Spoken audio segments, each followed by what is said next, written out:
very lucky to be here this meditation hall, because it's a rare opportunity to listen to real Dhamma with one of the famous as well as well-educated monk from Sri Lanka. So, on behalf of Bhavana Society, I would like to warmly welcome our Venerable Kothmale Kumara Kassapa, Thero from Sri Lanka, who arrived last year. So now it is time to listen to him, to learn something new, as well as to get clarifications for the things that we already know. Having this aspiration, we can spend some time to pay attention to him, and if there is any Dhamma matters, any kind of unclear thoughts, this is the best time to get opportunity to clean all these unclear things as well as uplift our Dhamma knowledge. So today is a wonderful opportunity in our life to have this kind of scholar monks as well as very famous monks, well practiced monks too. So giving him an opportunity, we're ready to start our Dhamma sermons, and also I would like to mention he's going to use the Sri Lankan language signaler, and our friends and as well as our board member, Professor Chinkaka, will translate. And in this moment, we are very lucky when our Bhante Dhammagaru also here. You all are welcome, and today we are going to start our year-end part 2 retreats too. Also some other friends are here. You all are welcome. Now it is time to listen to Dhamma. To welcome our Venerable Kumara Kassapa Thero, say Sadhu, Sadhu, Sadhu.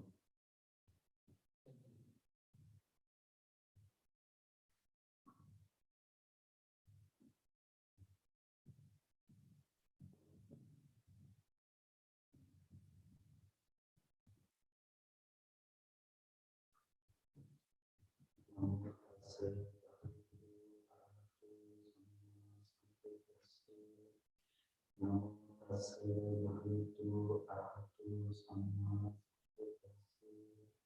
Namo tassa bhagavato arahato samma sambuddhassa.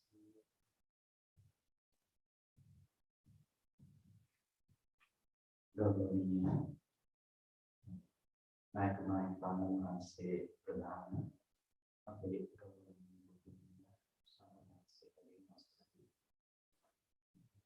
අද දවසේදී භාවනාව පිළිබඳව සාකච්ඡාවක් විදිහට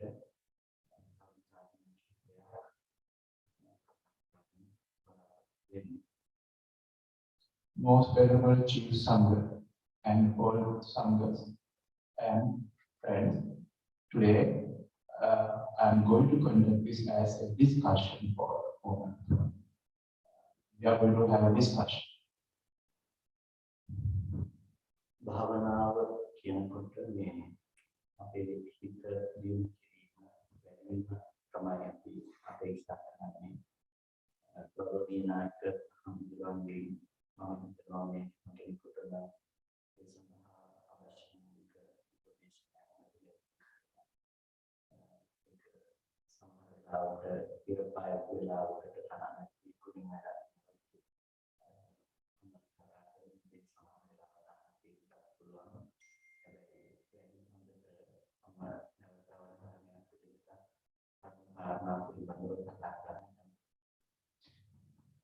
You may have already heard whatever I'm going to say. Bhante says he is like a firefly in front of the sun. When he compares himself with Bhante Ji. So he thinks but you may get something from from this discussion today?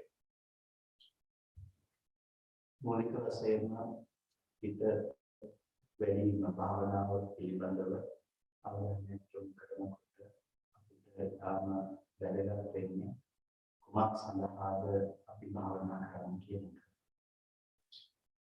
When we talk about meditation, the main focus should be why we do meditation. Why? සතිය කියන සංකල්පය පිළිබඳව අපි බලනකොට ලෝකයේ පුරාම භාවනාව හැටියට සතිය පුරුදු කිරීම දකින්නට පුළුවන්කම තියෙනවා.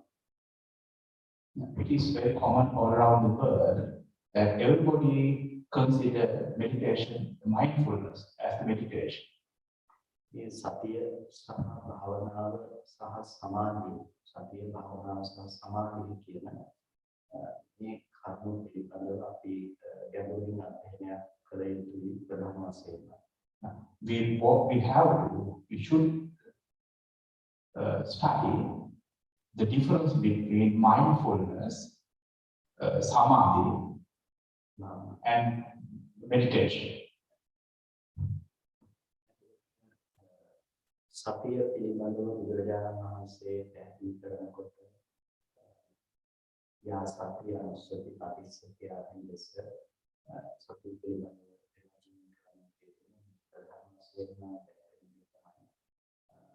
චිරකතාන්ති චිරභාසිතාන්ති සදිතා අනුස්සතිතා කියන දේ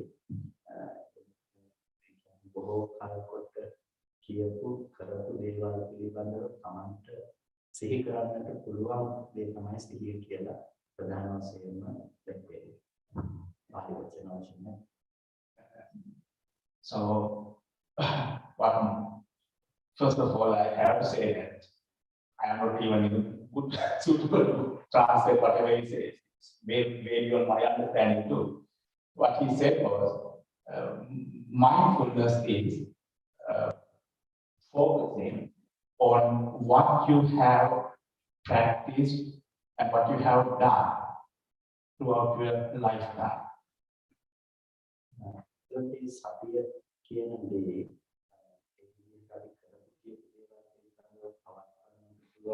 මතකය හා සමග යෙදෙන දෙයක්.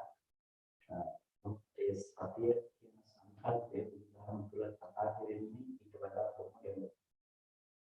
Mindfulness can be considered as focusing on whatever you have done and whatever you are doing. But the deeper understanding or deeper meaning of mindfulness in Buddhism is way beyond that. සතිය සහ සම්පජානනය කියන මේ වචන දෙක පාවිච්චි වෙනවා උදාහරණ තුළ සතිය කියන දේ තනිව පාවිච්චි වීමකින් තොරව. In Buddhism, mindfulness is not considered as a single term. It comes with sati and sampajana. I don't know the word for sampajana in English. A wise concentration. It is mindfulness and wise concentration. It has to be come together. කරුණු දෙක ප්‍රධාන වශයෙන්ම සිහිය කියන දේ අර්ථකථනය කරන්න පුළුවන්කම තියෙනවා. භාවනාව පිළිබඳව අපි කතා කිරීමේදී අපි නැවත නැවත මේ සිහිය සහ සම්පජානනය නැතිනම් සිහිය සහ නුවණ කියන දේ අපිට පුළුවන්. සිහිය සහ නුවණ නැවත නැවත භාවිත කිරීම තමයි භාවනාව කියලා අනුමානය. Meditation is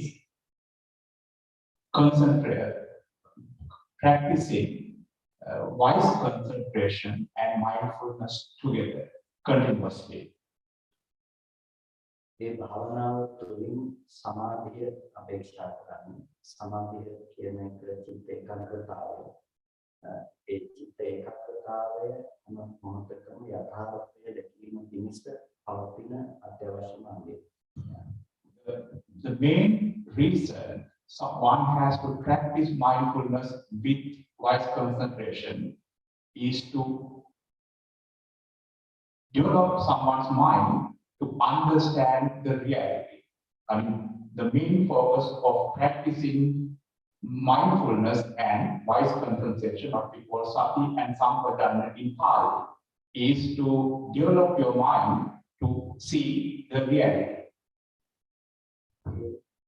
යථාර්ථය තේරුම් ගැනීම කියන දේ තමයි අපේ අවසාන වශයෙන් අපි බලාපොරොත්තු වෙන්නේ. The final goal of this practice is to understand what we call the reality or yathabhuta jnana darshana. අපිට එතනදී අවකදීම සමාධිය පිළිබඳව ඥාන විශ්ලේෂණය කරනකොට ආචාර්යසික සූත්‍රයේ තත්ත්විකවේ සමාධි බඳුනා හොති සමාධිය හැමදේකටම පූර්වාංග. So when you practice mindfulness with wise concentration, the main focus should be understanding the reality. So you need to keep focusing on doing that. සමාධිය මූලිකව තමයි අපි සිහිය සහ විවේකය කියන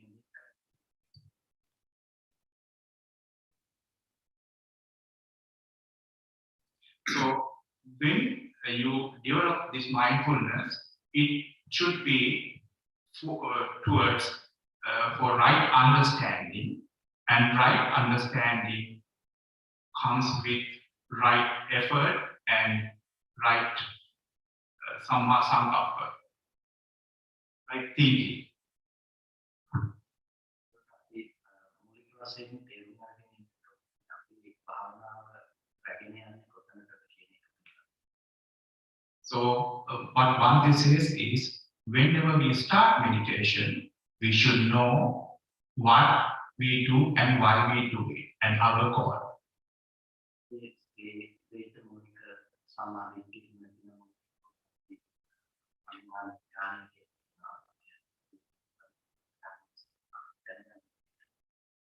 So you don't need to know what the samadhi or right view is at the beginning. What one has to do is you have to listen to it. Then you should have some kind of understanding. Then you start practicing meditation to see it by yourself. සමාධිය කියන දේ අපේ ජීවිතේ ඇති කරගන්න පුළුවන්කම තියෙන භාවනාව තුළින් ඒ පිළිබඳව අපි මොනික වශයෙන් දැනගෙන ඒ පිළිබඳව උත්සාහ. So the way you can see that understanding, the way you can gain that understanding is through meditation. So you should focus your practice based on that.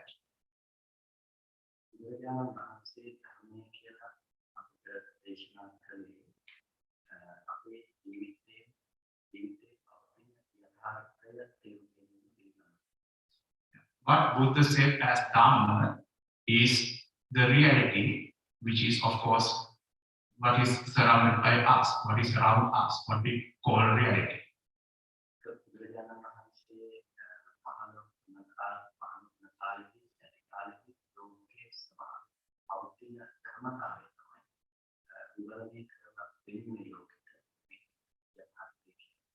What Buddha showed is nothing if it is much what is new, that is whatever is around us, whether there is a Buddha or not a Buddha. It doesn't matter whether there is a Buddha is born or not, that is the reality around us all times.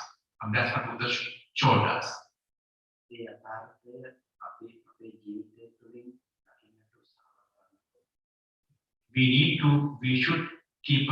should effort to see this reality within us, not outside, within.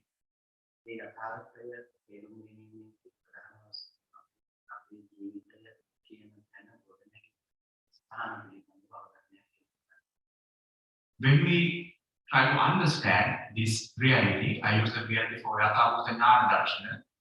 So we need to understand how it's being created or developed by within us, or by how it's been created by us.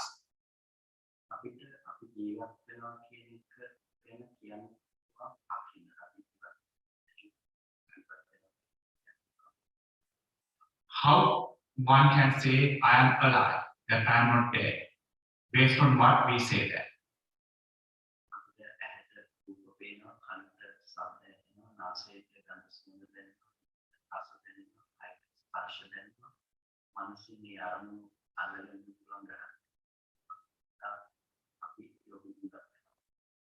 What we say we are living is, whatever we say that we are living is based on what we see, what we hear, what we taste, in short, what we experience through our six senses. That's how we know that we are living.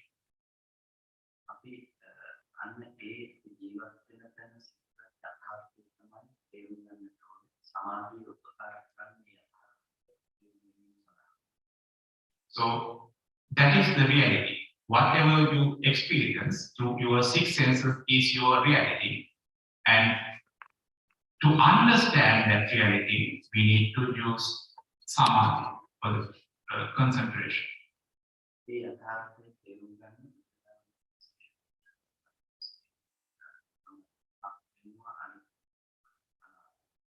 To understand this reality, Buddha showed three different values of paths. That is what we call anicca, impermanence, dukkha, suffering, not suffering as average person says, average human says, and anatta, selflessness.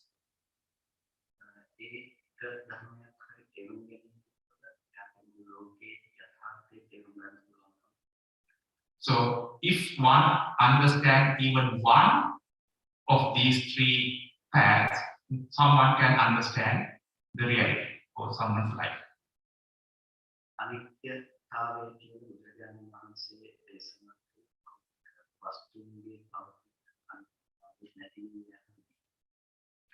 Well, I mean, this is a very important part.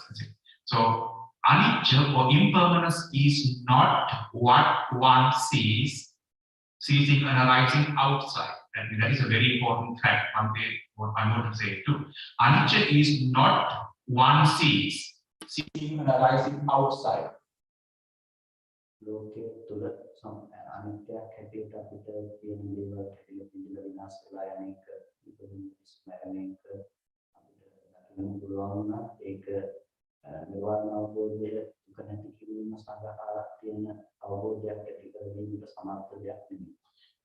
Any average human being can see suffering. Any being can see suffering, which is dying, getting sick, and breaking and destroying things and losing things. Those are suffering anybody can see from outside. But that is not the suffering Buddhism expects.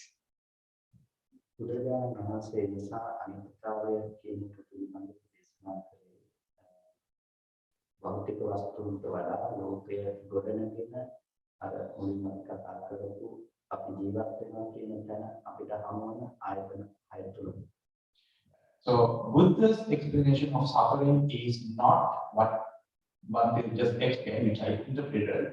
It is what happened to us because we think we are living, and that experience comes because of the experiences we feel from our six senses. So that is where suffering happens.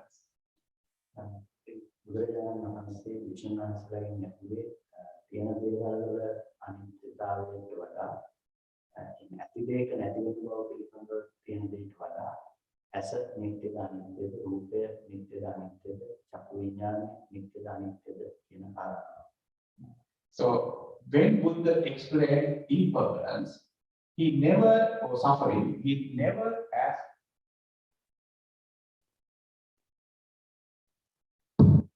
When Buddha explained impermanence,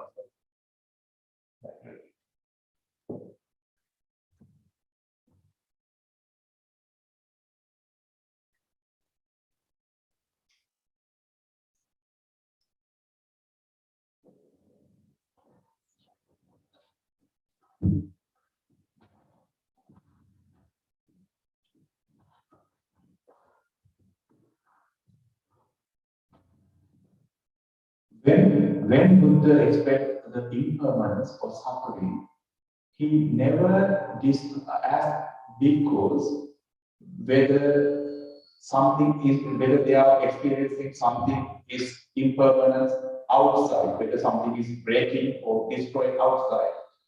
But with the question Bhante was, whether the I is impermanent or not, whether the object is impermanent or not, whether the vijnana, the mind, which created, which thinking, is impermanent or not.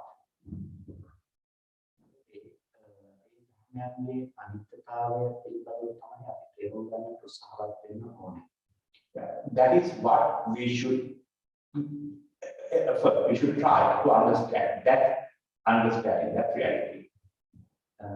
As a අනිත්‍යයි කියනකොට ඇහැ අනිත්‍ය ගැන දේශනා කරලා අපි දන්න අඳුනන අපි තියනවා කියන හිතාගෙන යනවා ඇහැ පිළිබඳව කතාවක් නෙමෙයි.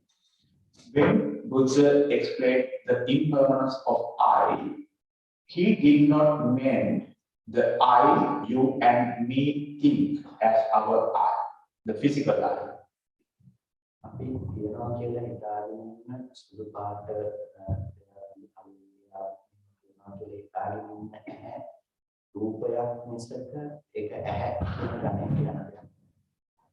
The I, you and me see the physical I.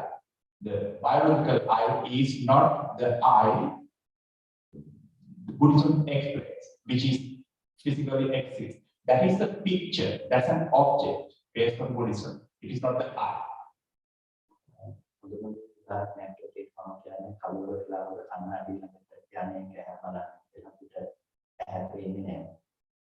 If you mention a simile or a metaphor, a simile actually. So if you want to experience whether you see your eye, go to in front of a mirror in dark.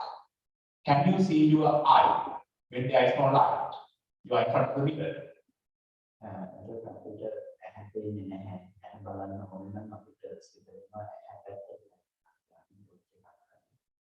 When you are in dark, of course, you cannot see nothing. It's dark. So whenever you want to see the physical eye, you have to use a flashlight. You have to direct to your eye.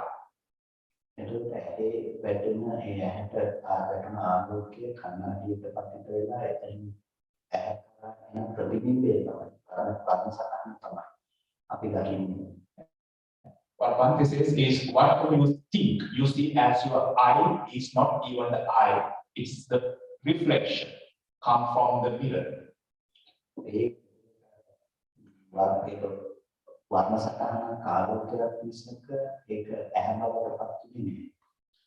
That's why Bhante says is, remember I just said, translated it, that whatever you think, your eye is the object, which a reflection. And Bhante says, why it is a reflection?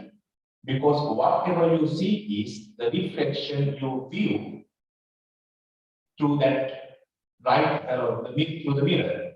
So it is a picture or object, not an eye, what you see from the mirror.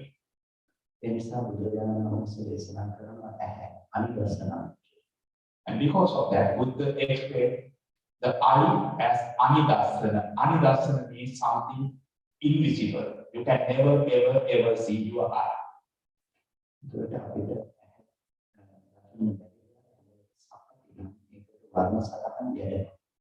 Even though you cannot see the eye, but what we call the passer or the contact, the color picture, let's put it as a picture, always contact your eye.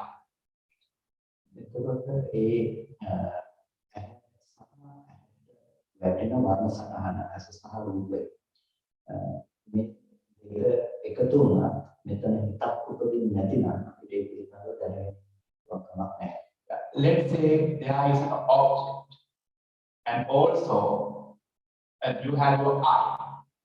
If you have closed your eye or you don't pay attention to the eye or that object, can you see? So object and eye is not enough to see something.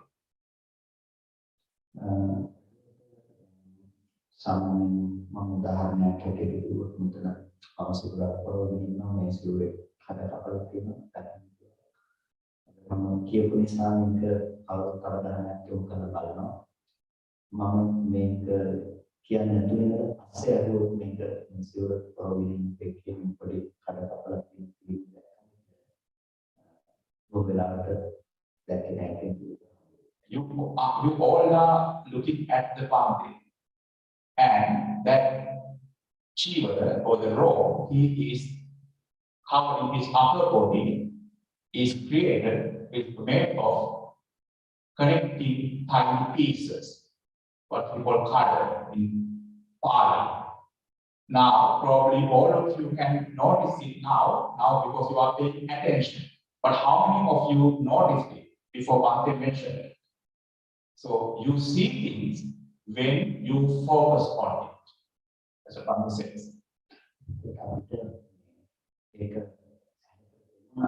අපිට ඒ පිළිබඳව සිතක් පහළ වීමක් නැතිනම් ඒ දේ දැනගන්න පුළුවන් කමක් නැහැ.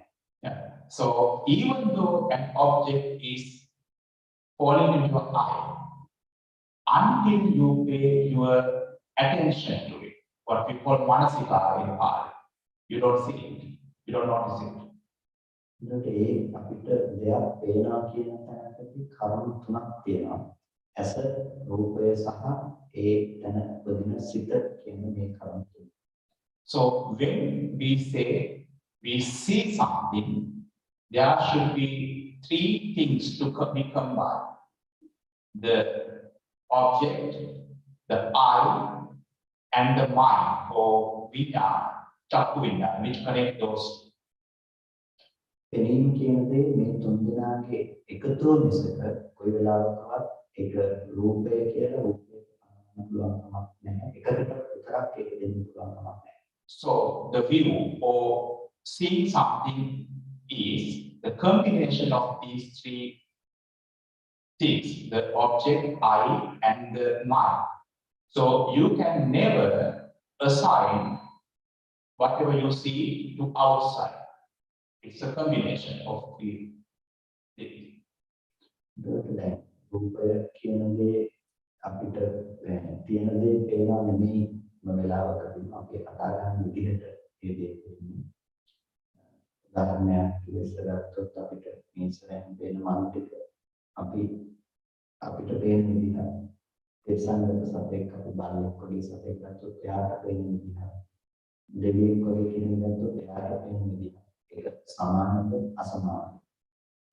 So even though Bhante used this red flower pot as an simile, so is this the same object or pot we see as human beings and dogs see as animals or gods or deities see as divine? Bhante says is these different beings have different eye and capacities. So what we see is based on our capacity of our eye. It's a different object and different thing. So the question is, who sees the reality, the real picture? Is it red and green? Because for an example, because I have a science background, the dogs cannot see this color. They see something different, like probably black and white. For example, we only see 7 colors, so that's why we see this. The divine beings can see much beyond. Their capacity of view is much beyond us, so they will see something much more than us. So who see the reality?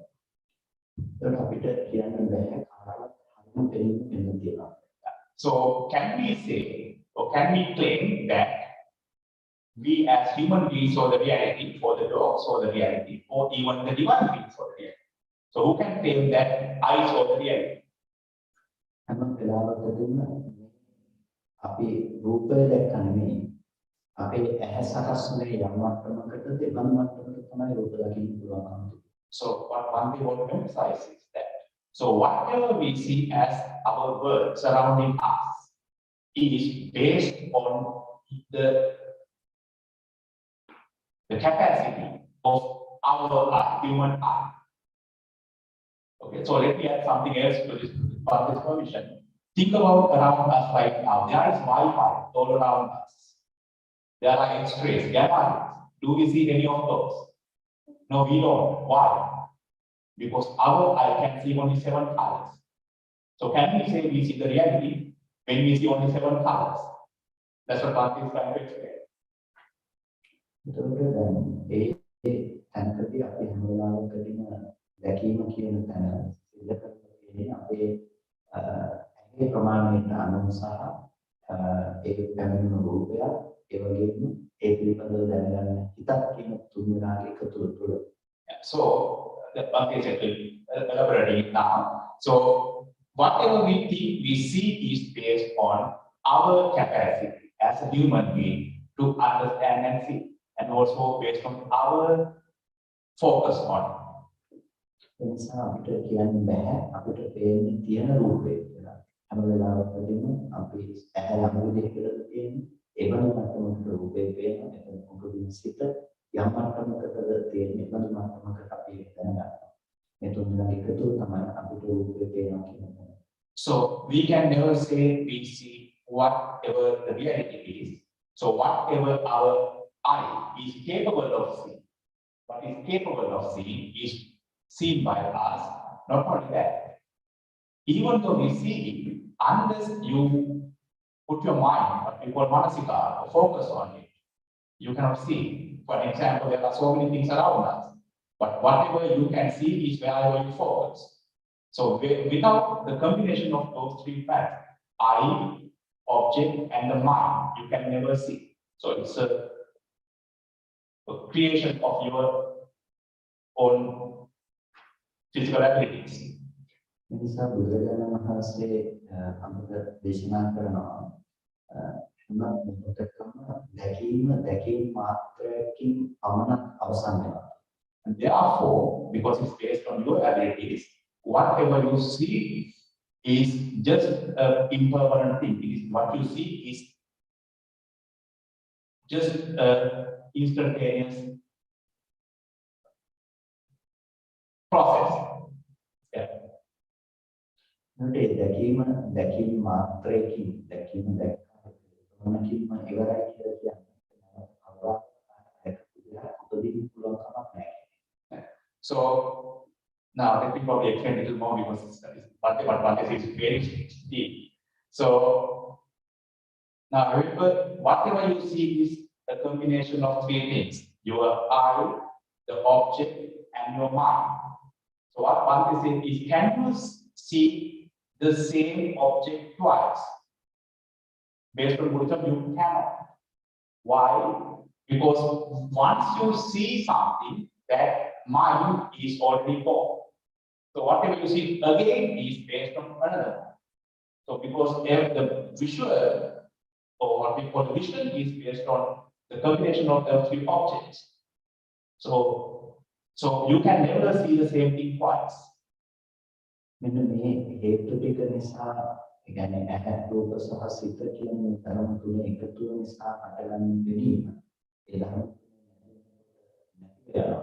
ඒ නිසා අපිට එකම දේ දෙපාරක් දකින්න පුළුවන් කමක් නැහැ. That's what they expect the same thing that now. So whatever you see is based on the combination of those three facts: eye, object, and the mind. Because these three does not, and the mind does keep changing. So you can never ever see the same thing twice. So everything is impermanent. You see it goes away. Now you see something else. It's not the same thing. ඒකට ඒ පිළිබඳව තේරුම් ගැනීම තමයි අනිත්‍යතාවය පිළිබඳව අවබෝධ කර ගැනීම. So that is the impermanence. So it is because of this process is keep changing. So you can never see the same thing twice. So that is the impermanence. ඒ අනිත්‍යතාවය කියන දේ දැකීම සඳහා තමයි අපි උත්සාහවත් විය යුත්තේ. So this is the reality we need to understand. ඒක අපි තේරුම් ගත්තේ නැති වුණාම වෙන දේ තමයි අපි හැම වෙලාවකදීම එකම ධර්මයේ ලෝකයේ තුල තියෙනවා කියලා කල්පනා කරනවා. When we don't see this, we always think what we see is actually a continuous reality. ඒ නිසා අපිට අද ලෝකයේ තියෙනවා කියලා අදහසක් තියෙනවා. බාහිර තියෙන දේවල් වටින දේවල් නොවටින දේවල් හැටියට අපිට දකින්න පුළුවන්කම තියෙනවා. So because of this wrong view, we have a fixed word. So we think whatever exists outside is permanent. Like, for an example, you all think you have a house to go back, or you have a vehicle somewhere far right that we think it is there. පේන රූපය තුළ කිසිම කලක වටිනාකමක් නැත්තේ නෑ. So whatever we see, there is no value in the object we see. හැම වෙලාවකදීම වටිනාකමක් ඇති බවට කල්පනා කරන්නේ අපේ මනස තුළ. So whatever we think valuable is, there's nothing valuable in the object you see. So that value is in someone's mind. ඒ මනස තුළ ඇති කරගන්න වටිනාකම හදාගන්නේ අපි බාහිර තියනවා කියලා රූපේ හිතාගෙන පැත්තෙන් දකිනවා. So when we have something, we give a value to the object we see, then we look at the object, giving the value to it. ඒ නිසා තමයි අපිට වටිනාකම් සහිත දේවල් ලෝකයේ තුල දකින්න පුළුවන්කම. That's why we have so many valuable objects outside. අපි ආදරය කරන දරුවෝ, දෙමව්පියෝ, ගෙවල් දොරවල්, අපි කැමති දේවල් අපිට මේ විදිහට ලෝකයේ තුල හම්බෙන්නේ අන්න ඒ යථාර්ථය නොදන්නාකම නිසා.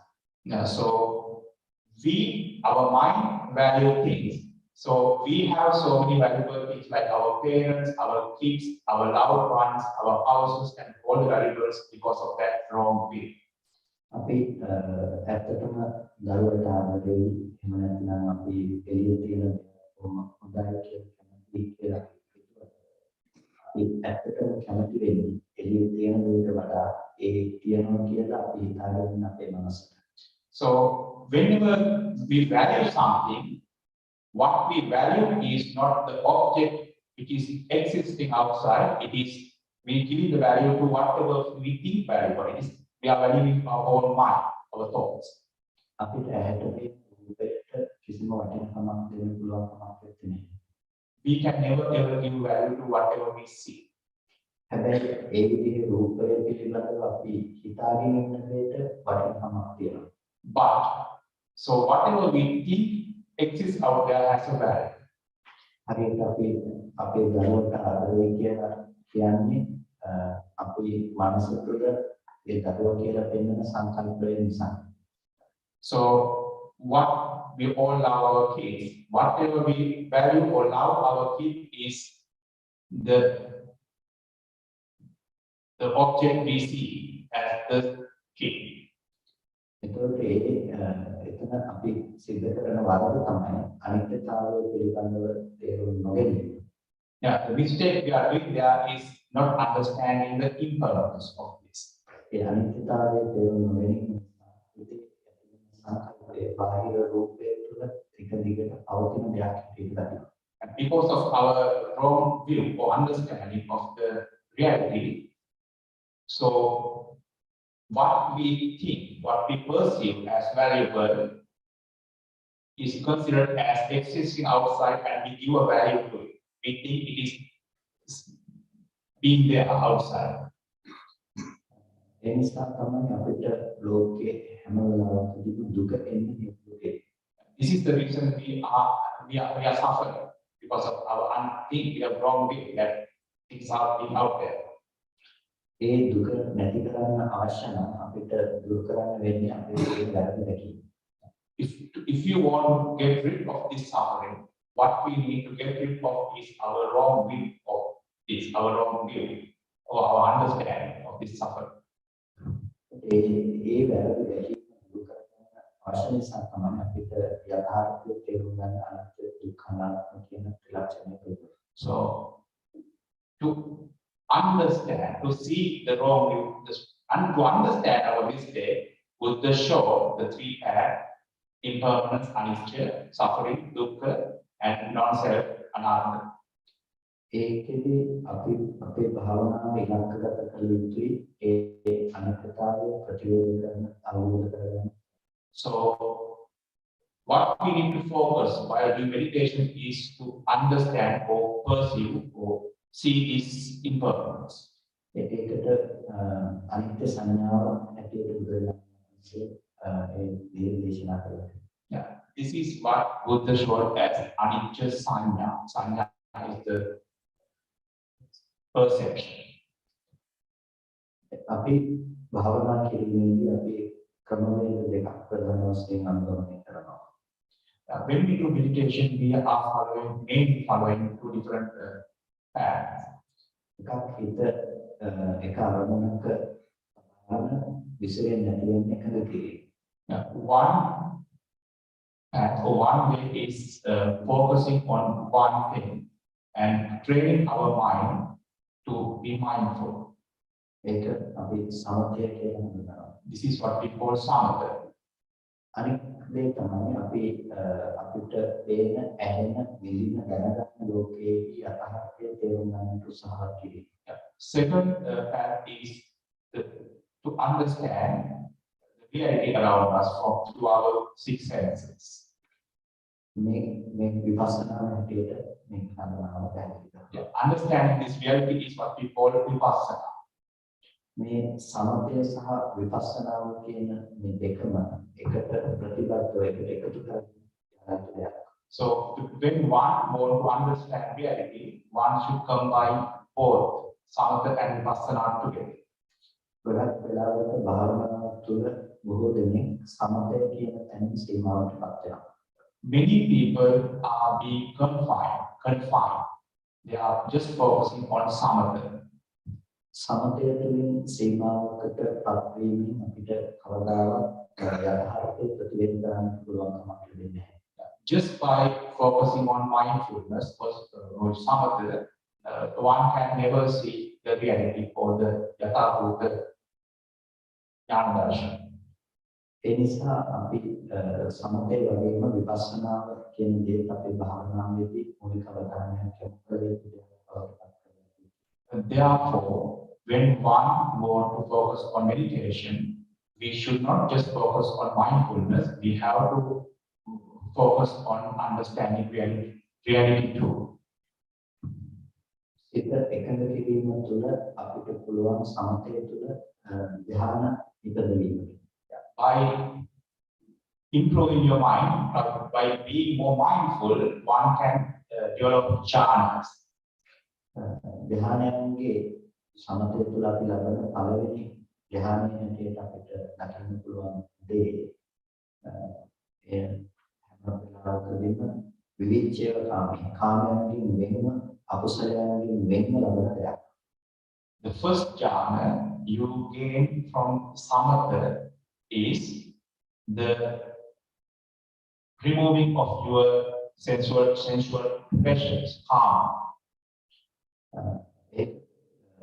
විවේකය සහ ප්‍රීතිය ඇති දෙයක්. විවේකයෙන් උපන් දෙයක්. විවේකජන කියලා සඳහන්. මේක විවේකයෙන් උපන් දෙයක්.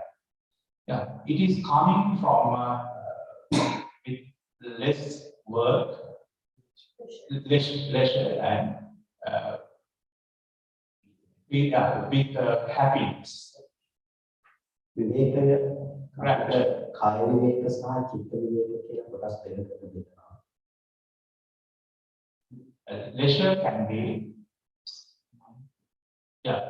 be separated to mind and body. කාය විවේකය කියන්නේ අපිට එදිනදා කටයුතු වල අපි ලබා ගන්න විවේකය කියන්නේ ප්‍රතිආවකට කියනවා වගේ සහ අපි කර්මාන්තයන් ඊයේදී මාදී දේවල් වල අපිට ලැබෙන කායික විවේකය එතන කරනවා. Body leisure is what we gain through reducing our workload, daily workload, by working and so on. මානසික විවේකය අපි අකුසලයන්ගෙන් ලබන විවේකය. අකුසලයන්ගෙන් වෙනීම තුළ The leisure of the mind is coming from removing and also staying away from unwholesome work and deeds. එතකොට මේ කාය විවේකය කියන දෙයින් උපන් දෙයක් ප්‍රථම දෙයක්. Yeah, this Patama jhana or the first jhana is coming from less body leisure. අකුසලයන්ගෙන් වෙන්න ලබන දෙයක්. This is coming from staying away from unwholesome deeds. ඒ විදිහට බැලුවහම සාමාන්‍යයෙන් ගෘහ ජීවිතයේ ගෙදරට වාසය කරන කෙනෙකුට මේ ප්‍රථම ධ්‍යානය කියන දේ උපදවා වාසය කරනවා කියන එක බොහොම අසීරුයක්. When you look at that way, it is not easy. One staying in house or lay person to gain this Patamajjhana or first jhana. It is not easy. මේ වගේ පරිසරයක නිහඬව ඒ දේ කරන්න පුළුවන්කම තිබුණා. එදිනෙදා මත ඒක පවත්වාගෙන යනවා කියන එක කරන්න බැරි දෙයක්. Even though one can experience the first jhana by being doing meditation at a place, a tranquil place like Bhavana, when you go back to your work, you cannot maintain it. Your work. It's difficult to maintain. ඒ නිසා බොහෝ වෙලාවට අපි දැන් මේ වගේ තැනක ඉඳලා අපි උපදව ගන්න සමාධිය ආපහු අපිට ගිහිල්ලා අපේ කටයුතු ටික අපේ රැකියාව කරලා ආපහු ආවම ආපහු මෙතෙන්ට ආවම වලින්දලා අපිට පටන් ගන්න වෙනවා. So one thing is even though you may feel tranquil and even though you may have some kind of experience with first jhana while doing meditation here, when you go back to your normal life, it's very difficult to maintain it. So you are losing it back.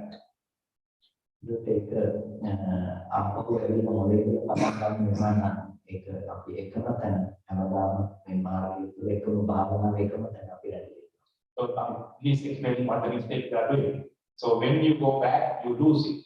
And when you return next time to do meditation, to participate in program, you gain it again, you lose it when you go back. It is just you are putting the same, you are on the same cycle. You gain and lose. ඒ නිසා අපි මේක ප්‍රඥාවත් එක්ක එකතු කරගත්තාම අපි විපස්සනා පැත්තට අපේ භාවනාව නැඹුරු කරාම ඒ ලබන අවබෝධය අපිට අපව මුලින්ම පටන් ගන්න යුතු දෙයක් වෙන්නේ. I think that's a very important fact. Let me explain what Pandit says there. So if someone is just focusing on meditation, you may experience like tranquility and peace in your mind and everything while doing meditation even for 10 days. But when you go back to your normal life, you lose everything. You come back next year or next 3 months, you gain it again, you lose it again. It will become restart. But if you see the reality, the meditation or the concentration comes with reality never lose. Even though you go back to your work, you still maintain it. ඒක තමයි ප්‍රත්‍යක්ෂ අවබෝධය වලට පත් වෙනවා. It becomes your own understanding. So no one can take it back from you. සමාධිය කියන දේ අපි අසුරු නොකළොත් නැති වෙලා යනවා. හැබැයි අවබෝධය නැති වෙලා යනවා. So that concentration or the samadhi will be lost unless you maintain it. But your understanding will never be lost when you gain it. ඒ නිසා අපි නුවණින් යථාර්ථය දැකීම කියන තැනට මූලිකත්වයක් දී යුතුයි භාවනාව තුළ. So your priority must be to understand the reality, not just to do meditation or mindfulness. හිත ගොඩක් අරමුණු වල විසිරලා තියෙනවා නම් ඒ අරමුණු එක තැනකට හිත එක තැනකට පත් කර ගැනීම සඳහා සමතයක් ආශ්‍රය භාවිත කරන්න සුරු කරන්න. Yeah, when you have kind of a funky mind or distracted mind, you must maintain meditation. එතකොට ඒ හිත එක අරමුණකට පත් වුණාම ඊට පස්සේ අරමුණ වල යථාර්ථය තේරුම් ගැනීම සඳහා හිත යොමු කරන්න. Once you have a concentrated mind, you should focus on understanding what we call reality. හිතට අරමුණක් අරගෙන ඒ අරමුණෙහි යථාර්ථය දැකීම සඳහා උත්සාහවත් වෙන්න. So try to capture or grab whatever come to your mind, thought, and then try to understand the truth or the reality of that thought. අපි උදාහරණයක් හැටියට මෙතන ඉන්නකොට ඉතින් අපි අම්මා මතක් වුණා කිව්වොත් ඒක අපි ඒ අම්මා කියන අරමුණ තුළ අපි අතුලට ගිහිල්ලා සම්මර්ෂණ මෙහි කිරීම කරන්න ඕනේ. For example, when you remember your mother, your mom, while sitting here, so you should focus on that thought and try to understand the reality behind that thought. ඒ අරමුණේ ඇතුළට ගිහිල්ලා බලනකොට අපිට තේරුම් ගන්න වෙනවා අපි මතක් කරන්නේ අපි මේ වෙලාවේදී අම්මද අපි දැකපු රූප නිමිත්තක්ද කියන එක. So when you try to understand the thought or the reality behind the thought of your mom, you need to focus on whether you are really remembering your mom or your picture or whatever you experienced previously as your mom. ඒක අපි හැම මොහොතකදීම අම්මා ගැන සිහිපත් කරනවා කියලා අපේ හිතින් සිතුවිල්ලක් මොකක්ද වෙනවා සිතක් මොකක්ද වෙනවා. So whenever we see our mom or we think our mom, that is just a thought created by your own mind. ඒක කවදාවත් ඇත්ත නෙමෙයි. That is not the reality. ඒක අපි මේ වෙලාවේදී අපිට හිතන්න බෑ අම්මා හිටගෙන ඉන්නවා දිගගෙන ඉන්නවද මොකද කරන්නේ අපිට ඒක හිතන්න බෑ. So what this is whenever you think about your mom right now, that is your past experience. You don't know whether your mom is sitting or lying or sleeping right now. ඒ රූප නිමිත්ත නේද අපි දැකපු දෙයක් තමයි දැන් අපිට මතක් කරනවා කියලා අරමුණ කරන්නේ. So whatever we think or focus right now is whatever we have already seen, past experience. ඒ රූපය මේ වෙනකොට ඉවරයි. That experience is already gone. ඒ අපි අපේ හිතේ ඉතුරු කරගත්ත නිමිත්ත ඇසුරු කරනවා තියෙන දේ කියලා හිතන්න. So we had that past experience and we keep repeating, remembering it repeatedly, associating it.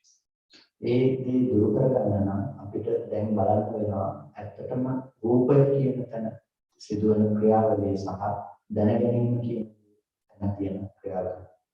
To understand the mistake or the problem behind this, we need to focus or understand the theory or the reasoning behind what we call rupa and our thought process.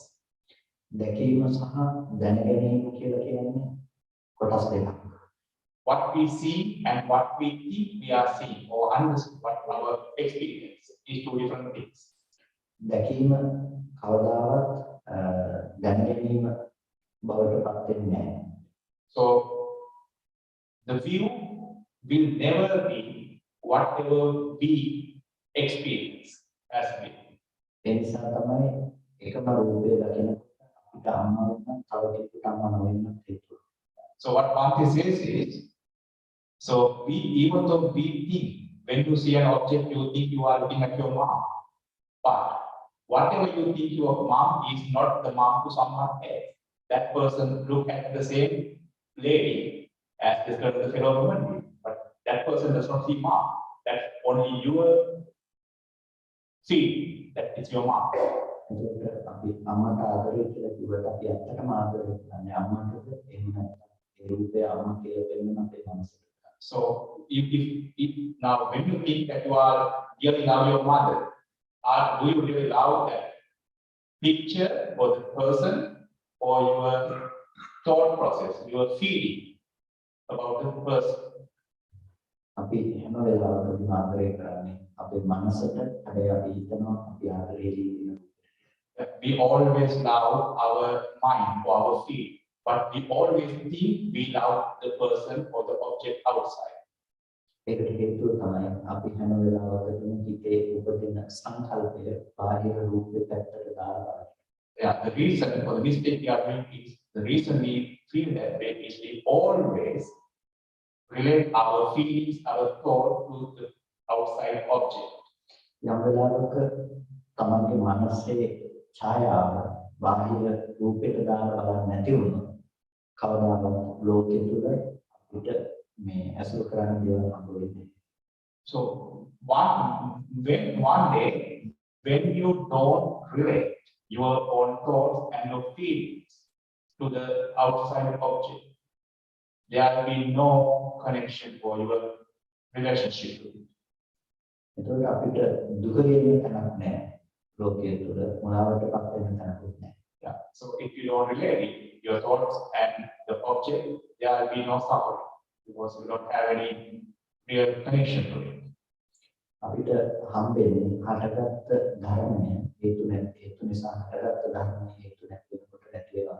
So when you see that clearly, what you start experiencing is that whatever happens, whatever ceases, arises, ceases.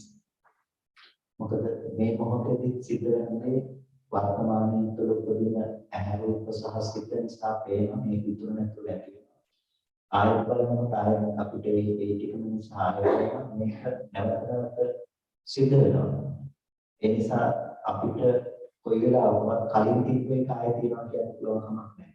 One thing repeating the same what we said previously. We said so whatever you really experience is the object, your eye and mind connect, and you see something that mind is gone, it ceases, and you see something again with different mind. This process is happening, it's impermanent. So you can never say you see the same thing twice. උදාහරණයක් පහනක් පත් වෙනකොට මේ වෙලාවේ පිච්චෙන තෙල් දැල්ලක් නිසා අපිට පහනක් පත් වෙනවා කියලා. Yeah, he's using a simile. Think about the candle, the lighting candle. So candle is lit up because of the energy or the oil, candle oil, the flame, and the wick. දෙවෙනි තත්පරයට යනකොට කලින් තත්පරයේ තිබුණු තෙල් ටිකවත් තේරෙන්නේ නැහැ. When you think about the second incident from the first, it is not the same oil or the wick or the flame. It's changed. තුන්වෙනි තත්පරයට යනකොට අලුතෙන් මොකක්ද? So as you see, the oil is decaying, it's gone, and also wick is going down. So it is when you see the next time, you see something else. අපි කියනවා යම් වෙලාවක පහන නෙමෙයි කියලා. Yeah. When the candle doesn't have any more wax and wick, you know that it is going to gone.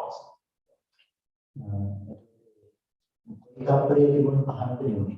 Yeah. So it is asking which flame was gone at the end. කොයි තත්පරයේ තිබුණු පහනද නෙමෙයි කියලා අහන්න කලින් අහන්න වෙනවා මොන තත්පරයේද පහන පත් වෙලා තියෙන්නේ. So what he's asking is, when you say the flame is gone, you saw a series of flames. Which flame you claim is gone? So when we try to find which flame is gone, first you have to think which flame exists, because remember it's your own thought process. හැම වෙලාවකදී සිද්ධ වෙන්නේ අර හේතු ටික නිසා පහනපත් වෙනවා. ඒ ටික ඒ වෙලාවේ වැය වෙලා ඊළඟ මොහොතේ අනිත් එක එතන වැය වෙනවා. So what happened in each instance was, it was the wax flame and the wick, and it was happening continuously. This is a continuous process.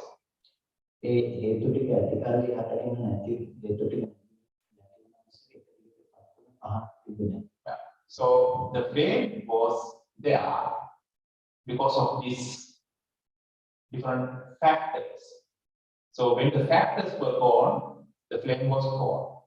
So the flame existed because of all those three factors, because of the combination of those factors. ඒ වගේ තමයි අපි මේ දකින්න දේ සහ විඳින ලෝකයේදී යථාර්ථය. Whatever we feel as our surrounding is the same reality.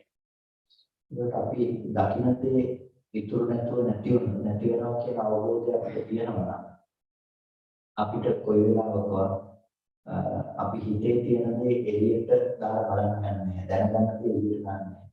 Yeah. So what one case is let me probably explain a little further this. Now again, every time when you experience, let's say visually, it is happened because of a mind, and that mind arises and ceases, and this is a process. If you see it is ceasing and arising and ceasing, and as a past and present and future, you will never ever try to see something outside because you see that it's an experience within you. ඒ නිසා අපිට තේරුම් ගන්නට ඕන දේ තමයි මේ ඇහැ රූප සහ සිත කියන මේ ධර්මයන්ගේ මේ සෑම මොහොතකම හටගන්න බව සහ ඉතුරු නැතුව නැති වෙන ක්‍රියාවලිය. Yeah. Therefore, what we need to understand of is this process, ceasing, arising, and ceasing process. ඒ බව තේරුම් ගැනීම තමයි අපි අනිත්‍යතාවය තේරුම් ගැනීම කියන්නේ. Understanding this ceasing and arising is what we call impermanence. ඒක හටගත්ත දේ ඉතුරු නැතුව නැති වෙනවා කියන නුවණක් කෙනෙකුට තියෙනවා නම් ඒක නම් කොයි වෙලාවකවත් හිතේ තියෙන සංකල්පනා බාහිරට දාලා බලන්න. If someone is one sees this ceasing and arising and understand that whatever of this permanent or consistency is based on our own thought process. එතකොට ඒක නේද මැරෙන්න ලෙඩ වෙන්න හෝ පුද්ගලයෙක් මිනිසෙක් බාහිර හම්බ වෙන්නේ නැහැ. Also, if someone can see that this thought process is happening within you, so there will be nobody out there which will be dying or which you can love, because you can see your own thought process. අපිට ප්‍රශ්න තියෙන්නේ අපි දේවල් දැනගන්න එක නෙමෙයි. අපිට ප්‍රශ්න තියෙන්නේ දැනගන්න දේ ඒක දාලා බලන්න ඕන තමයි. So the mistake we are doing is not the way we look at it. The problem or mistake we are doing is the way we think about it, our thought process. ඒ නිසා අපිට මේ දැක්ක දේ සහ දැනගන්න දේ දෙකක් කියලා වෙන් කරගත්තාම මේ ප්‍රශ්නට විසඳුමක් ලබා ගන්න පුළුවන්. So the solution for this problem we are suffering is the right understanding or the separation of these two. That whatever we see and whatever we think we see, the difference between those. ඒ නිසා නුවණක් විදිහට අපිට උපදින්නට ඕන දෙයක් තමයි දිත්තේ දිත්තමත්තා විඤ්ඤාතේ විඤ්ඤාතමත්තා. So what we need to have as the knowledge is whatever we see is just an instance, and whatever you experience is an instance too. අපිට කොයි වෙලාවකද අපි මෙතනින් ගෙදරට යනවා කියලා හිතනවා. අපි හිතන්නේ එහෙ තියෙන ගෙදරට අපි යනවා. So think about we all thinking of going back homes. So which home we think right now to go back? That is the home you saw when you start driving. ඒකට කවදාවත් ඔබ හිතන ගෙදරට ඔබට යන්න පුළුවන්. But you can never ever go to the home you think there, because that's the home you saw in past. ඔබට යනකොට අලුතෙන් රූපයක් වෙන්නේ ඔබ කලින් සංකල්පනා ටිකක් එක්ක එකතු කරලා අලුත් ගෙදරක් හදා. So when you go back to in front of the home, you will see something. Now, whenever you see it, your previous experience and thoughts just kick in, and you think you see the same home you saw past. අලුතෙන් පේන රූපේ කියන එක හිතේ තියෙන සංකල්පයත් එක්ක ගලපනකොට එළියේ තියෙන කැඩිලා විදිලා තිබුණා නම් යම් මට්ටමකටද ඇලිලා තිබුණේ අලුත් මට්ටමකට දුකේ. For example, when you go back, let's see the house is on fire. Right now, we all are in peaceful mind because we think our home is safe. Let's say there is a tree fallen into your house or something like that.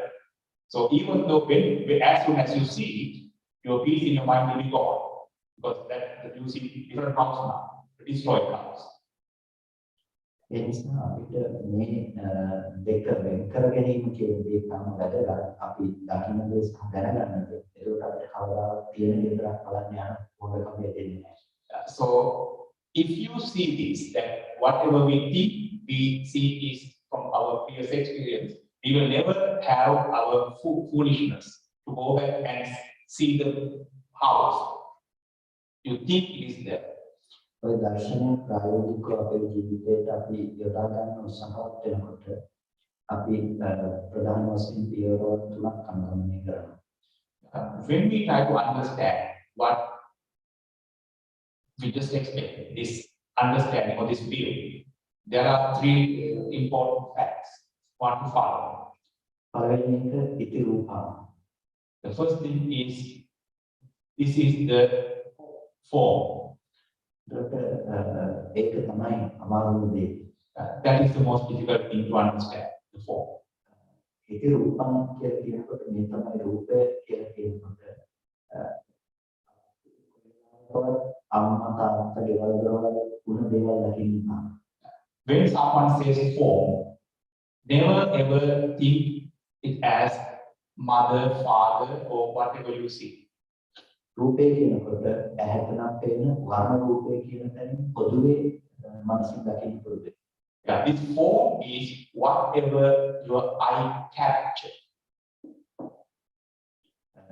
කනට නම් ශබ්ද රූපය කියන තැනින් දකින්න පුළුවන්. So when it comes to eye, that is just a color picture. When it comes to your ear, the noise comes to your ear. දිවට රසය ඒ විදිහට කායික ස්පර්ශය It can be the taste and sense you feel, all five senses. ඒ තමයි රූපය කියන දේ අපි ග්‍රහණය කරගන්න ඕන තැන. Yeah. So whatever you need to understand, comprehend as the rupa or the form is whatever that primary feeling or the experience you get. එතනට මනස ගන්නවා කියන එක තමයි මූලික අධ්‍යයනයේ අමාරුම දේ. That is understanding this. The real nature of this form is the most difficult thing one can get. මොකද රූපය කියන එක හැම වෙලාවකදීම හැපෙන්නේ වර්ණ සටහනක් විදිහටයි කියලා දකින්න එක අපිට ඇත්තටම අසීරු දෙයක්. It is very difficult one to consider that the form is just experience of colors. මොකද අපි පුරුදු වෙලා තියෙන්නේ හිතේ තියෙන දේ තුලින් රූපය හඳුනාගන්න. Because we are used to see form combining our thought to it. ඒ නිසා නැවත නැවත රූපයේහි ඇත්ත පෙන්වා දෙන්න පුරුදු වෙන පළවෙනි පියවර විදිහට ඇහැට තියෙන වර්ණ රූපයක් අම්මා තාත්තා ආදී ලෙස නොදක පොදු වර්ණ රූපයක්. So your priority should be to understand form just as a color picture, not as your mom, dad, or object with a name. ඒ තමයි පළවෙනි පියවර. ඒක නැවත නැවත හිතට විවිධ වශයෙන් විතරක කරන එක පෙන්වලා දෙන්න.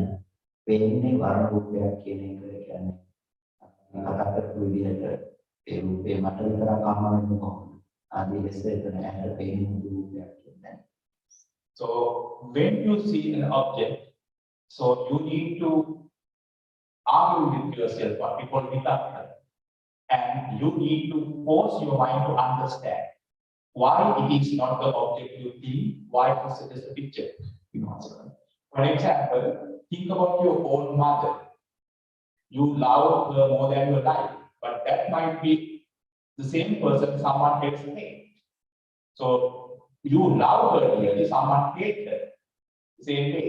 How come the same object be dearful to somebody and hateful to someone else?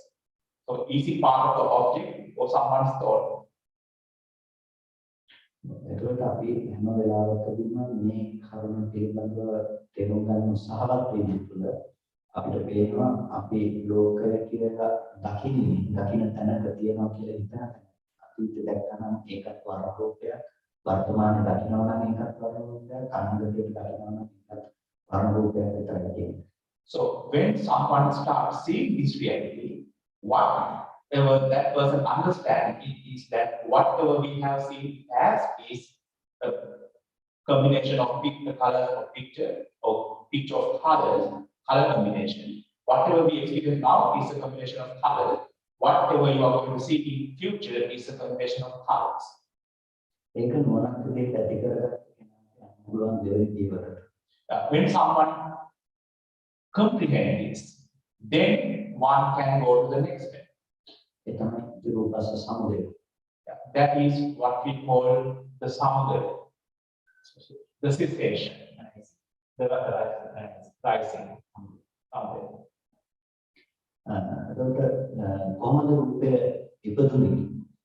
How this form was born.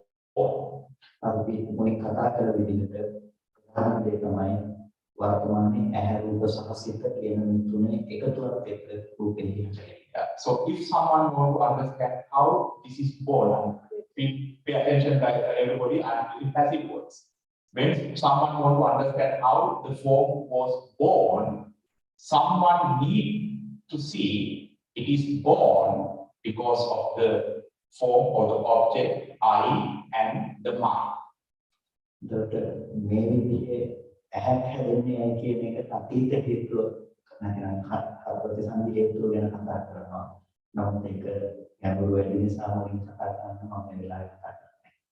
So if someone want to explain the reasoning behind this, one need to talk or think about the past reason or reasoning behind that, but it is very deep, so one is not going to discuss it now.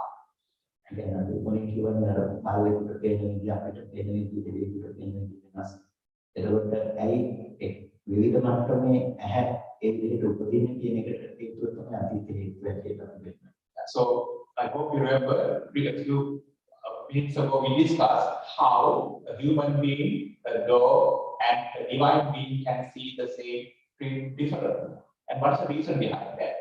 So to understand the reason behind the different experience of different beings, one need to go and study the past. So that's what one is not going to discuss here. එනිසා ප්‍රධාන වශයෙන් අපි අවධානයක් යොමු කරනවා මේ වෙලාවේදී ඉරූපස් සමුදයෝ කියන එකේ වර්තමානයේ ඒ ධර්ම තුනක හට ගැනීම කියන තැන. So right now one day is going to focus on the present arising of our objective feeling. රූපය ගැන තේරුම් ගත්ත කෙනා ඊළඟට මනස පවත්වන්න ඕනේ. ඒ රූපය කියන දේ පේන්නේ මේ වගේ ධර්ම තුනක් එකතු වෙන කලකයි කියන තැනට. So when one understands what the form is, that it is something coming from experience, one need to focus on the three factors which created the form, I, and the mind. එතකොට ඒ පිළිබඳව යම් අවබෝධයක් ඇති වෙනකොට අපිට යන්න පුළුවන් තුන්වෙනි අදිට. When one has understanding about the second object people arising, one can move to the third step. A ඉතිරූපස් අර්ථංගම. That is the sensation of the form. රූපය හේතු ටික නැති වෙනකොට ඒ රූපය නැති වෙනවා. The sensation means when those reasons are gone, or for example, gone away, the form will be gone too. ඒකට බුදුරජාණන් වහන්සේ දේශනා කරනවා අහුත්වා සම්භූතං උත්වා නබවිසති. The Buddha said, "Ahutta sambhutam utva bhavisati" means it arises from nowhere, and it gone for nowhere. So it started for not being there before, and it's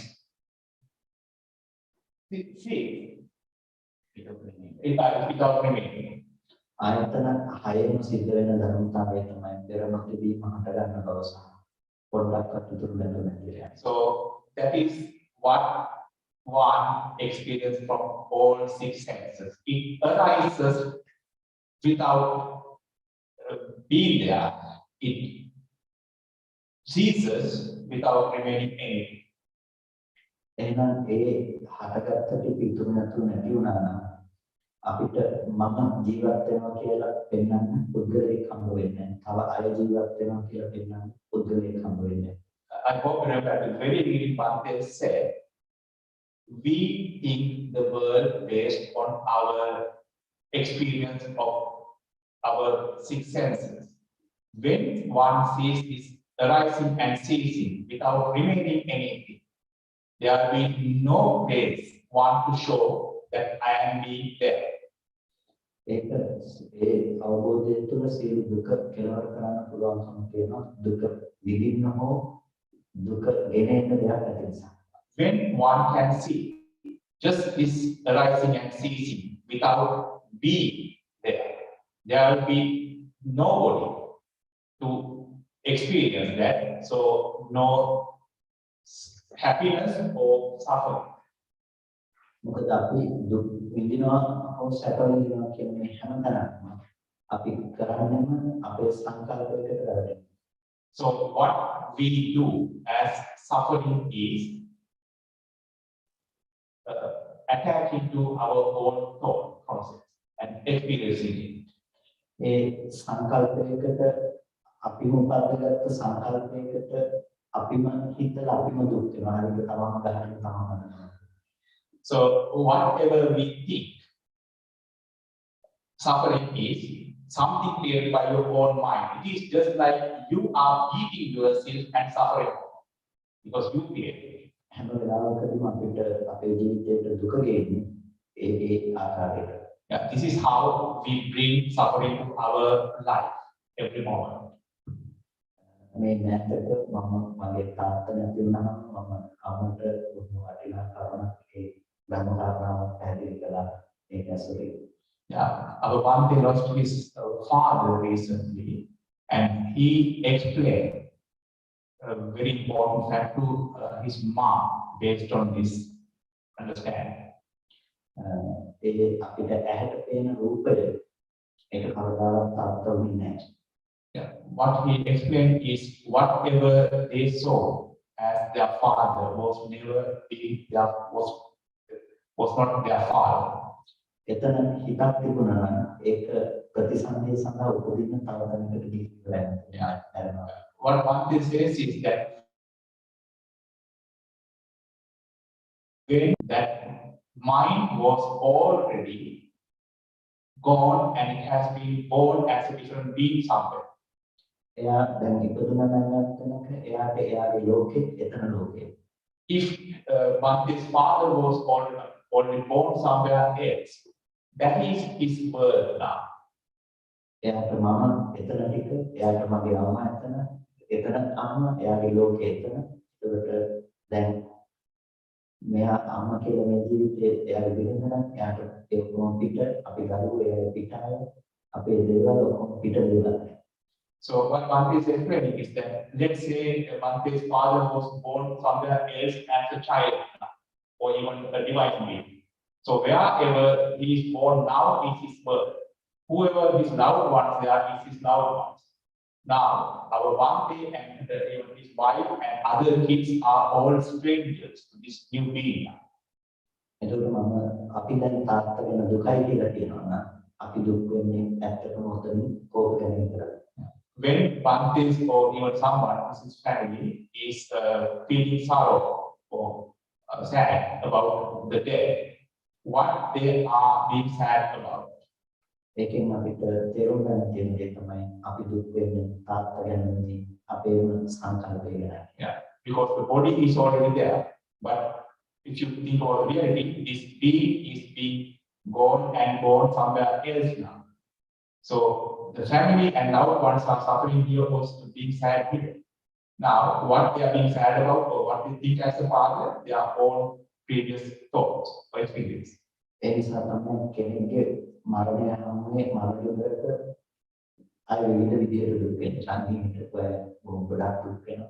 ටිකක් විවිධ ටිකක් දුක් වෙනවා. නදන්න So that's why people experience somebody's death in different ways.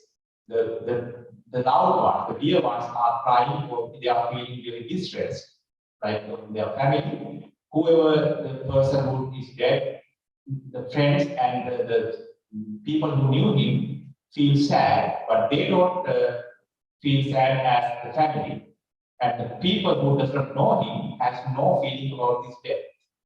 ඒ නිසා දුක නැති කරගන්න ඕන නම් අපි කරන්න ඕනේ ලෝකේ වෙනස් කරන එක නෙමෙයි මරණ එක නෙමෙයි අපිට දුක දෙන්නේ ඒ දුකගේ ඒ නැතිව යන දෙයක් වෙන අපි පවත්වන සංකල්පනාව අපිට දුක ගෙන්නේ. So we need to understand that our suffering or sorrow is not because of that situation. We are suffering or we are sorrowful because of the way we are thinking about it. එනිසා දුක නැති කරන්න ඕන නම් කරන්න ඕන දේ තමයි අපි මේ හදාගන්න සංකල්පනාව බහැරට දාන්න තියෙන්නේ. Therefore, if you want to stop or cease this suffering, what we need to do is to stop or change the way we are thinking. ඒක නැති කරන්න පුළුවන්කම තියෙන්නේ ඒක දාලා බලන්න තැනක් නැති කිරීම තුළ. The way to stop this suffering is trying to stop putting that feeling, stop connecting it to something outside. බුදුරජාණන් වහන්සේ උපමාවක් දෙනවා නැගෙනහිරේ මේක උදාහරණයකට නැගෙනහිර විත්තියේ තියෙන ධනයේ වැටෙන ආලෝකයේ බස්නාහිර විත්තිය වැටෙනවා. Buddha uses simile.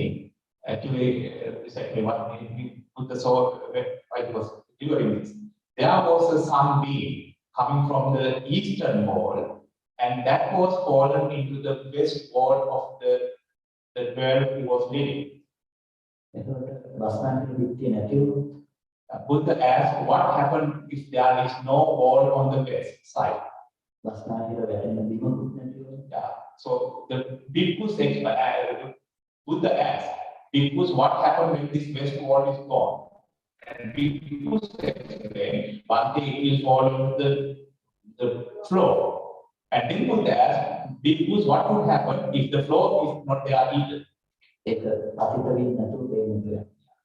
bhikkhus explained that the Buddha said, if there is no floor for it to fall or touch, then there will be no sunbeam.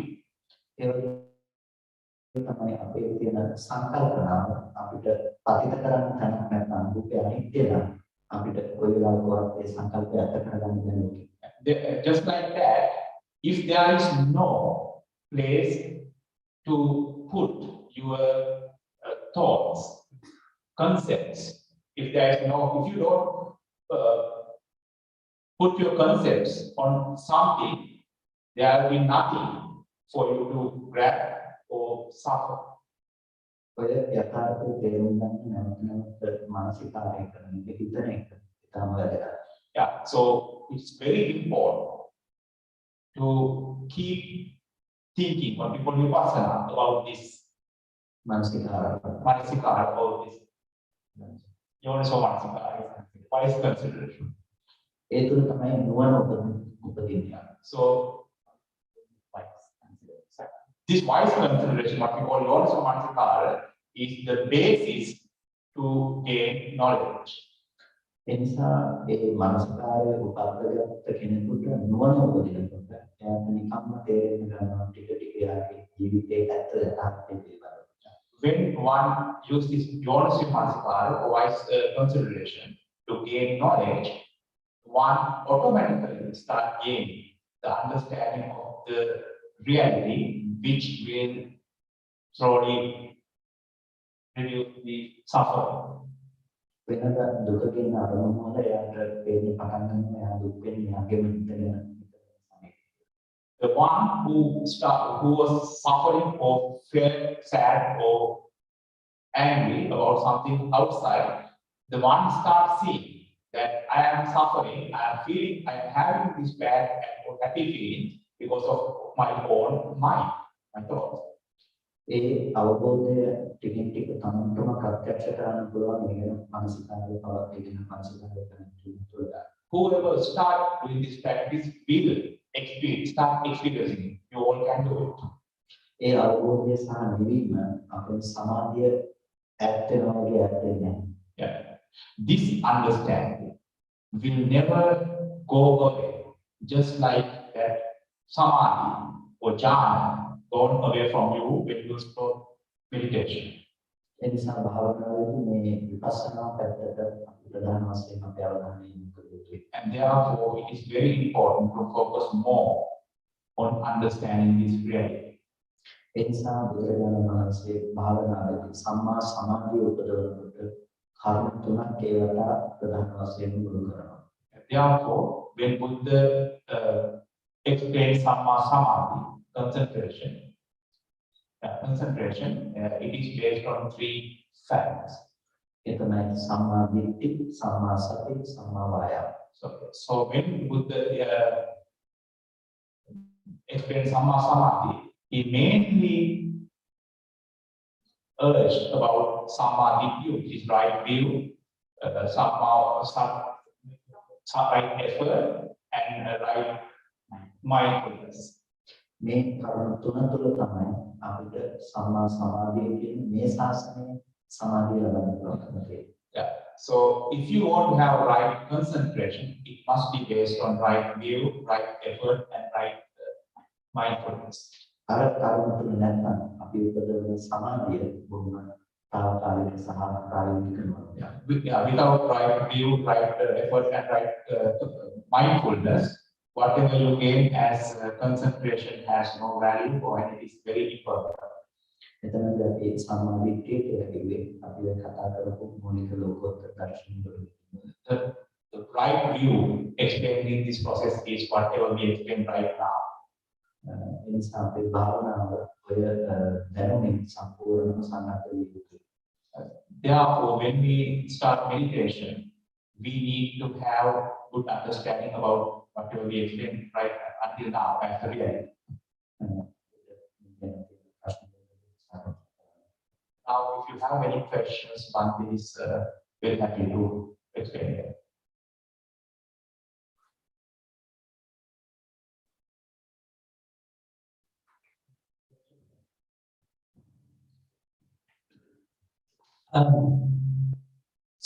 So why in Buddhism do you even assume there is like an outside world, right? Why not just kind of assume, okay, if you believe in no self, that we're just like a consciousness somewhere, kind of watching like a movie of the five elements.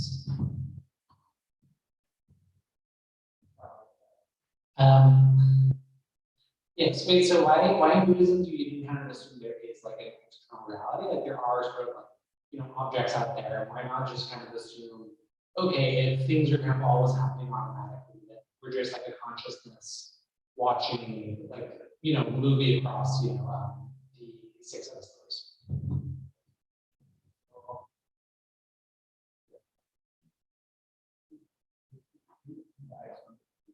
So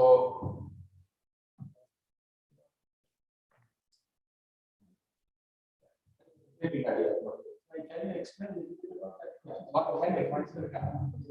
Sure. So like you're sort of assuming there is a world of objects, for like humans seeing these things. Talk about concentration, right? I'm talking about like I assume there is like a reality of like other objects, right? Like I assume that there is, like a floor there. And why not just assume like, okay, maybe we're like watching a movie or something, right? Right? If like everything is just kind of why is it vision not just kind of, 80-year long movie?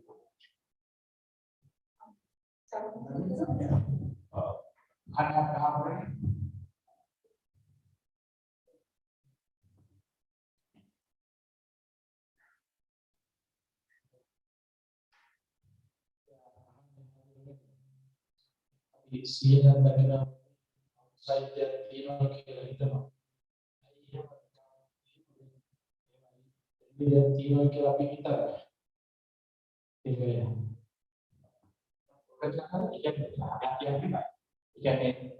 අපි විස්තර කරේ අපේ කරනවා.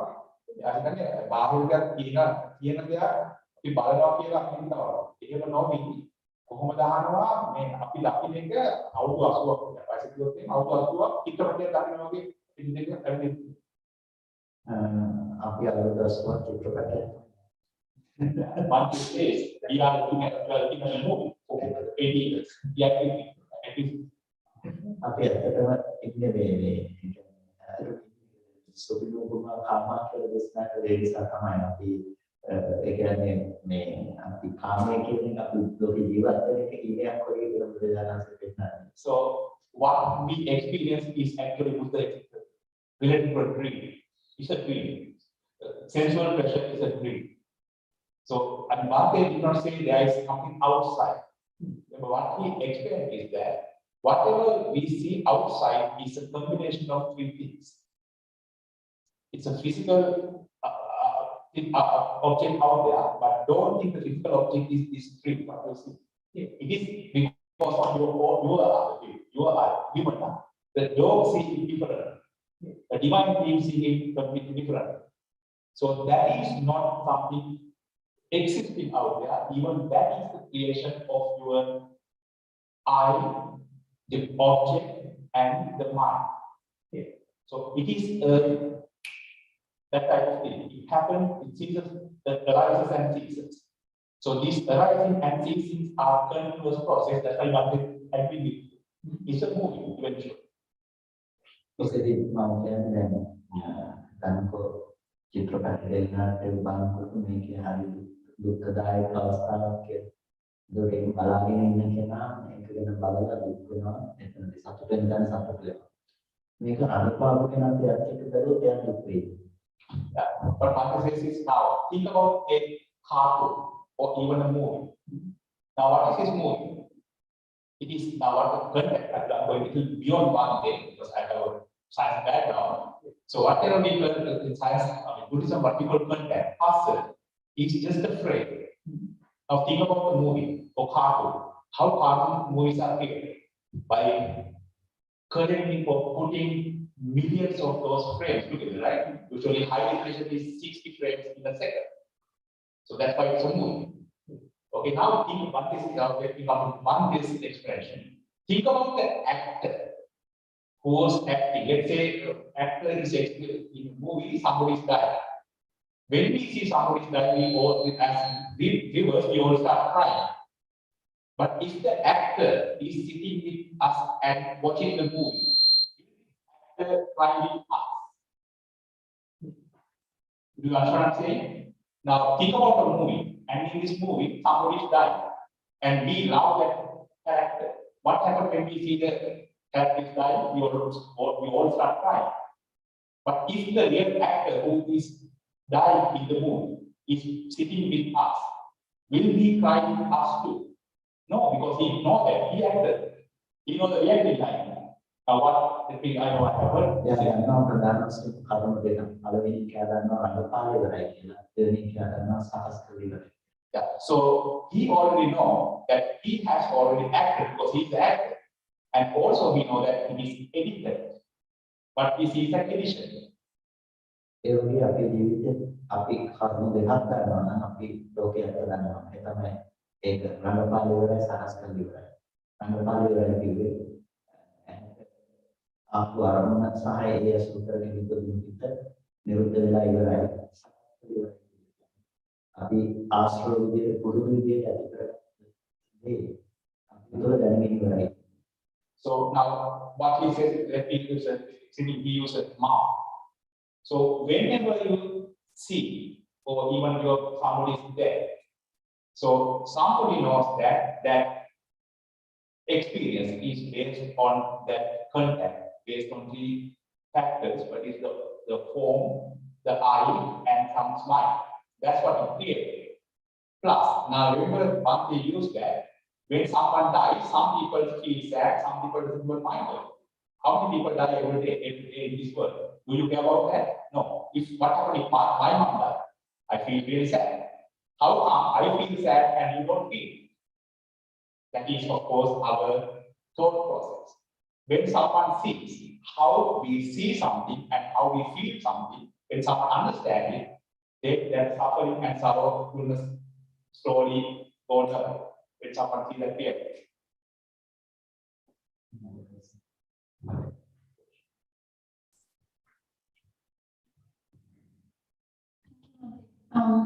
Could you please tell me if my understanding is correct?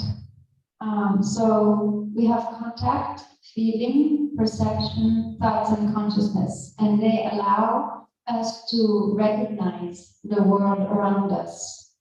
Our perceptions, which allow us to connect with the world on the outside, are actually in the mind. Perceptions are in the mind. And so if we contemplate on how we perceive something, if it's a sound or sight, on the inside instead of on the outside, instead of letting the mind being drawn outward, then this contemplation would be by looking at the impermanence of what is going on inside of us. So it's kind of like a paradigm shift. Instead of looking at the flower, for example, and letting the mind be drawn outward, I would look at the flower, but look at what's happening inside of me. My aggregates, how I perceive the flower, how my mind perceives the flower, and look at the rise and fall of all these aggregates that let me know I call this a flower. And then if I continue along this line of practice, then I would also see the impermanence in my thoughts, of my thoughts, that my thoughts are changing all the time. And within the thought itself, there is a rise and fall, and that would eventually, I would come to the insight that there is actually no one thinking the thought. There is no I there. Is this correct?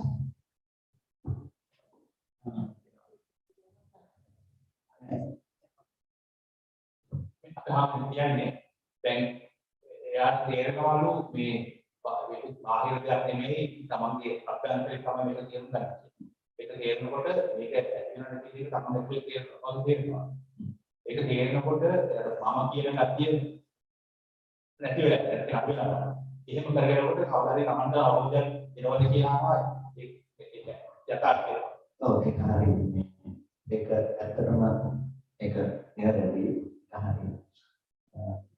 එතකොට ඒකෙදි හැම වෙලාවකම අපිට පුද්ගලයා කොට ගැනීමේ දකින්න දේ තියෙනවා නම් තියෙන දේ විදිහට මම හම්බ වෙනවා. අහන දේ තියෙනවා නම් අහන දේ තියෙන මම හම්බ වෙනවා. එතකොට දැන් මේ මානසික දැකලා මෙතන මේ දැකලා මෙහෙ දකින්නකොට මානසික දැකපු කෙනා මේක දැකලා මේ කෙනා දකින්න කියලා අපිට එක නිමිත්තෙන් නිමිත්තට තමන්ම රැස් වෙනවා. ඒක විදිහට තමයි අපිට අවුරුදු 30ක් 40ක් 50ක් එච්චම තමන්ම තමන්ට හම්බ වෙනවා. හැබැයි අපිට ඒ නිමිති ඔක්කොම නිරුද්ධ නම් ඒ නිරුද්ධයි කියන අවබෝධය යම් පමණකට ඇති වෙන්නේ ඇති වෙන ප්‍රමාණයට පුද්ගල බව කියන එක මමත්වයේ කියන එක දුර වෙනවා. So this is what Bhante says. I'm trying my best to explain.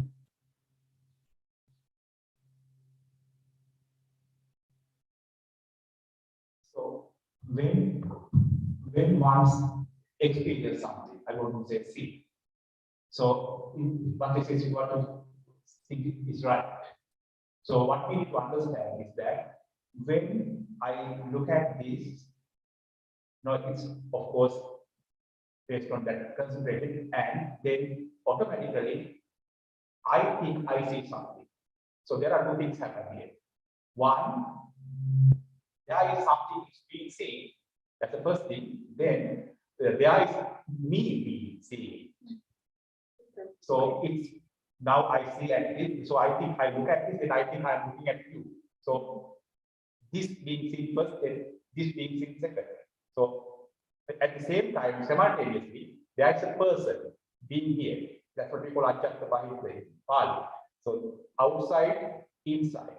So something is being seen, the person is being born too. So this is the process, what we call I.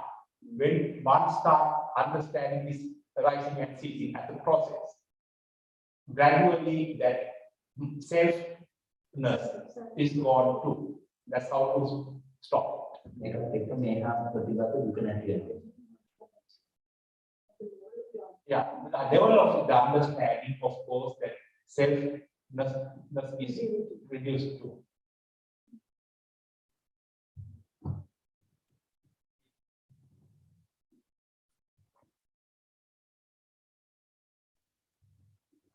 Thank you, Kapil. So I have this question, like we as lay people, we have experiencing different kind of things, like sorrow, happiness, suffering, whatnot, right? So is it something like we've been designed when we are coming to this world, that we need to experience these kind of things.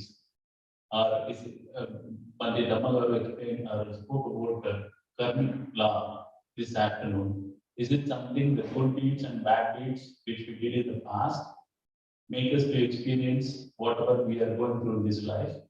Or is there is any different meaning about it? අන්නගේ හාමුදුරනේ ඒ කියන්නේ කෙනෙක් මේ ලෝකෙ උපදිනකොටම ඒ තමන්ට මේ experience කියන්නේ තාත්තකින දේවල් කියන්නේ කර්මය නිසා ඒක අර දිගටම තමන්ට හදාගෙන ඉන්නේ කියලා. ඒක නැත්නම් ඒක ඇසෙට් කරනවා. අත්දැකීම් කියන එක ඔක්කොම සියල්ල සකස් කරගෙන යනවා නෙමෙයි. ඒ කියන්නේ දැන් අපි කර්මය කියන එක කොටසක් විතරයි. හැමදේම කර්මය නිසා සිද්ධ වෙනවා කියන එක කියන්න පුළුවන් කමක් නැහැ. බුදුදහම ආසේ දැන් දේශනා අපි දැන් සීතලේ ගිහින් අපි හිතෙන්න ලෙඩ වෙනවා. ඒක කර්මය නෙමෙයි, ඒක ඍතු විපර්යාස නිසා ඇති වෙන දෙයක්. දැන් අපි හැම වෙලාවකම ඇහැ උපදිනවා, ඒක අපි ප්‍රතිසන්දිගත හිත නිසා තමයි ඒක සිද්ධ වෙන්නේ. ඒ ආයතන ටික නැවතම උපදවනවා කියන්නේ ඒක ප්‍රතිසන්දිගත හිත නිසා උපදින දෙයක්. ඒ කියන්නේ උපදිනකොටම අපි තීරණය වෙලා ඉවරයි. අපි කොච්චරක් දුරට මේ ජීවිතේ තියනවද කියන්නේ. ඒක බාහිර දේවල් වලින් වෙනසක් නොවුනොත් ඒ කියන්නේ ඒක උදාහරණයක් දුන්නකට ඉතලයක් දාලා හැදලා අපි අතාරින ප්‍රමාණයට අදින ප්‍රමාණයට තීරණය වෙනවා ඉතලේ ඉදිරි යන දුර. ඒ වගේ අපි උපදින වෙලාව උපදින ප්‍රතිසන්දි ගන්න හිතාන තීරණය වෙනවා මේක කොච්චර කලක් පවතිනවද කියන්නේ. ඒකට වෙන මැදදී උපක්‍රමයක් නාවොත් ඒක එච්චර කාලයක් පවතිනවා. පවතිනවා කියන එකෙන් අදහස් කරන්නේ අර නැති වෙන ආයතන හදනවා. ඒකෙන් පරිවාරයේ තියෙන අනිත් දේවල් හැමදේම කර්මය නිසා වෙනවා. What one want to say is karma is not the only decision maker. When someone is born, there are other factors. I mean, they are called niyama. Dhamma in Buddhism, karma niyama, ritu niyama, veda niyama, dhamma niyama, and so on. So yes, karma based on one day, karma is being decisive. Is a decisive force. When one is born, you are born with the human heart, and also there is a certain lifespan you get, and based on your karma. Now it may change based on other factors. One they use that if he stay outside, he may get sick and die. That is not karma. That is because he stayed outside in winter. But karma is he uses simile, Buddha's simile. He used at the time the bow and arrow. So the distance the arrow goes is based on how far you drag. So that your strength. So how much force you put on the bow will decide how far it's going to go.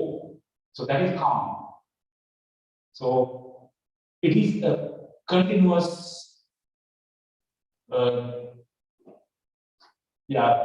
journey, a process of mind. That's what we call karma. So whatever you see and whatever you hear is based on the karmic factor, but it does not decide everything.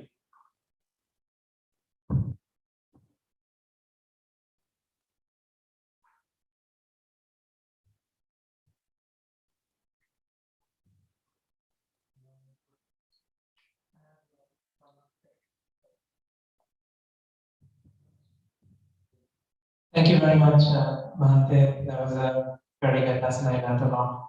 I had a question on anatta. Not self is not just like me thinking I have a self. It's also me thinking everything around me has a self, including you. And I think it applies to what you said. Like every moment, what I perceive as you is different, and it changes. And but I don't realize it. So I think there's still like one you that I'm perceiving.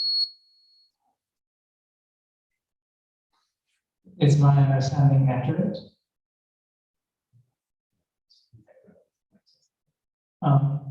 Not self doesn't just apply to me thinking I am self. And I think it also applies to me thinking everything around me has a self, including say Bhante.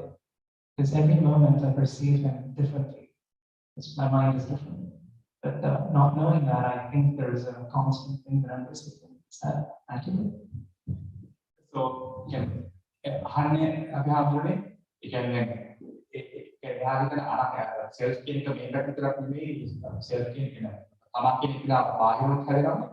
ඒ කියන්නේ එහෙම කිව්වට ඒ කියන්නේ එහෙම හිතේ තියෙන කලාව විතර බාහිර තියෙන දේ හිතෙනවා. ඒක හරියට කියනවා. ඒ කියන්නේ මේ ආත්මය ආත්මික මම තේරෙන්නේ නැහැ ප්‍රශ්න. ඒක සාමාන්‍යයෙන්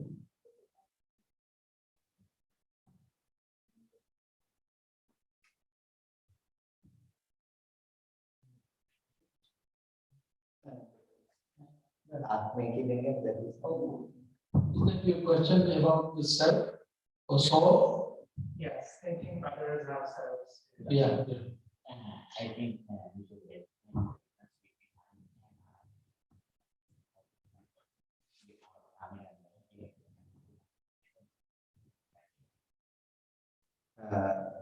අනාත්ම කියන දේ ගත්තහම මේ දැන් ඒක තමන් සහ අනුන් කියන දෙපැත්තෙම අපිට ආත්ම සංඥාව පිටා සිටිනවා.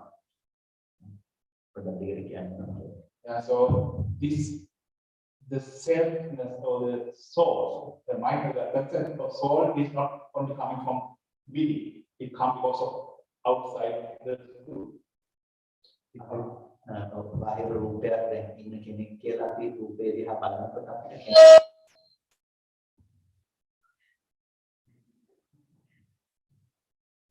අපිට මේ බාහිර රූපේ දිහා බලනකොට ඒ ගැන කෙනෙක් කියලා හැම වෙලාවකදීම හිතෙනවා. ඒ හිතෙන්නේ අපිට ඒ රූපේ ඇත්ත නොදන්නකම නිසා තමයි බාහිර කෙනෙක් වෙන්නේ. When we look at somebody outside, we always think that person as a being. And we have that feeling because of our wrong way to understand about the reality. උදාහරණයක් විදිහට මම අත උස්සනවා කියලා කියනවා. හැබැයි අත උස්සන එක කවදාවත් දැනට නැකින්නේ නැහැ. So what Bhakti says is, when Bhakti raises his hand, you think the Bhakti raises his hand, but you can never see Bhakti raises his hand. ඇයට දකින්න පුළුවන් චිත්‍රයක් විතරයි. කවදාවත් අතේ ඉස්සීම ඇයට පේන්නේ නැහැ. Let me explain this actually. I can do it too, because I'm a scientist. So when you think, you raise your hand like this. Remember, we mentioned cartoons and animations, the same thing. Now, think about what you mean by that. Think about what you experience. Because remember, previously we said that whatever we see is based on your capture. For example, now all of you are thinking that you are looking at me. Remember, that is coming from your perception and your concept. Now, what your eye can capture? Think about it. When you open your eyes capture a whole vast area of a picture. It is not me. I am just part of that picture. For example, think about an animation. What the artist draw? The trees, the characters, and so many different things, right? Let's say you are looking at the main character. This main character is just a tiny picture of the main frame. Then how do you see someone is moving? For example, the same thing. Now, when the artist want to move the character, what the artist does? He starts changing each frame little by little. When the frames are running fast, you see something is moving. Just like that, look at me right now. What your eyes capture every moment is a picture. So when I start raising my hand, your eyes capturing different frames. These are time frames. Of course, if we bring little bit of science to this, what people understand called space and time. Science, Buddhism doesn't say time, but you understand that. So based on Buddhism, so I'm telling because of relativity. So when someone raises the hand like this, what you experience is different time frames. So that's what they say. You can never ever see I'm raising my hand. Why? Because right now you see this. Okay, then you see that. Then how do you know that I raise my hand? Where is this movement here? Right there. I mean, that's what we call the second part, your perception. So when I move my hand, what your eyes capture is different time frames or different frames. So that's why Bhante said no one can see something outside. It never happened outside. Why? Every moment you see a different animation, different time frame. Now, how you see this movement? It is the past. You connected it and you recorded it. That experience is what you say move. That's what Bhante said. You can never see Bhante reality. Whatever you see at works, one instance is just a one place. You see? It's then here. So your mind captures everything and it records here what we call perception or concept. Okay, and your mind here is move. So that's why you can never see something outside. Because when you see it, it's already gone. Because you are doing that's exactly what you are activity.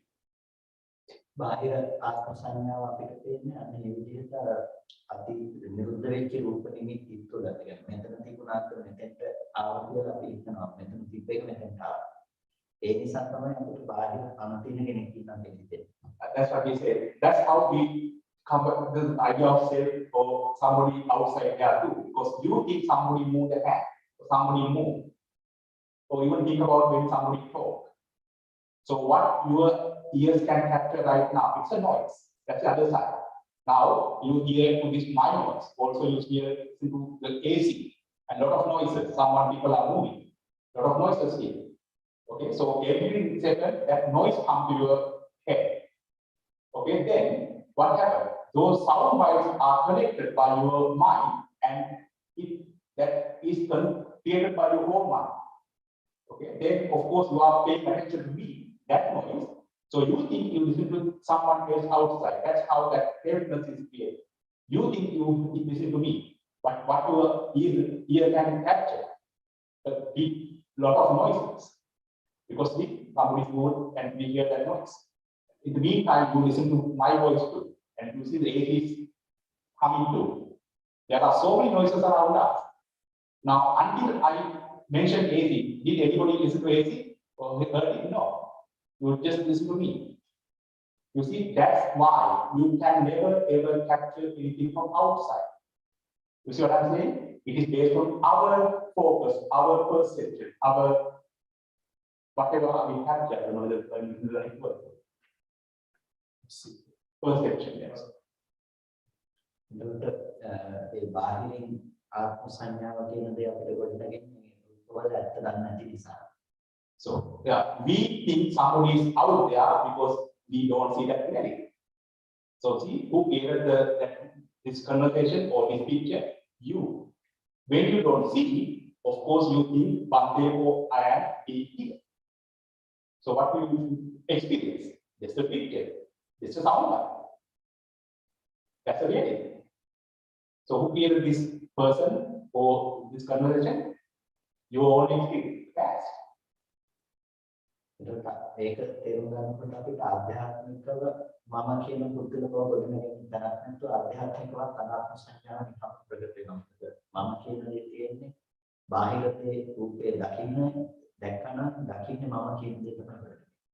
වතාවකම මම කියලා පුද්ගලෙක් ඉන්නවා. කියන්නේ දකින්න දේවල් ගොඩක් තියෙනකොට හැමදේම දැකපු කෙනා නෙමෙයි.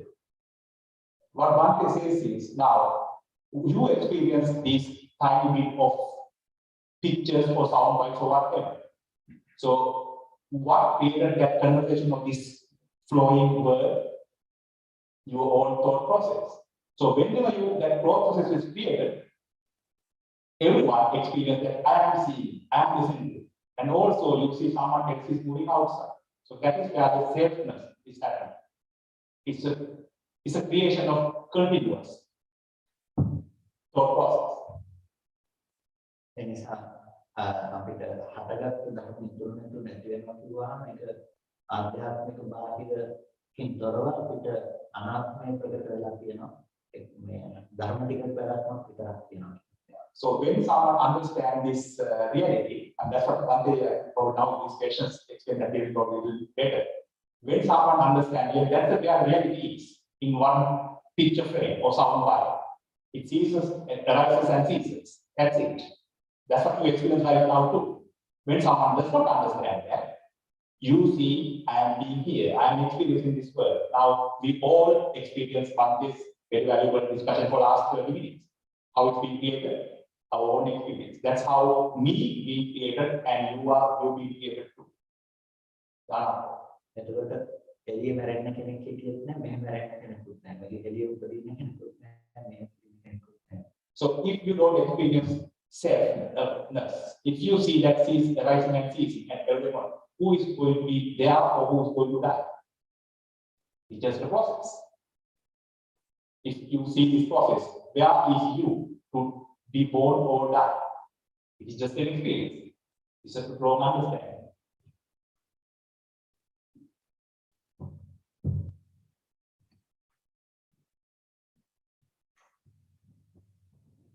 One last question from me. So we spoke about Dhamma and other stuff, right, which gives good deeds to our ancestors who passed them. If we say that they are born somewhere else, where this good deeds, what we are doing for the people, goes to the person, our ancestors, right? Already we are saying that ancestors take a birth and they become as a new person in the world. If we are doing the dana or any other good deeds, where exactly these things goes? When we are saying that, okay, my grandfather is taking a new birth, my father taking a new birth, right? Where it is.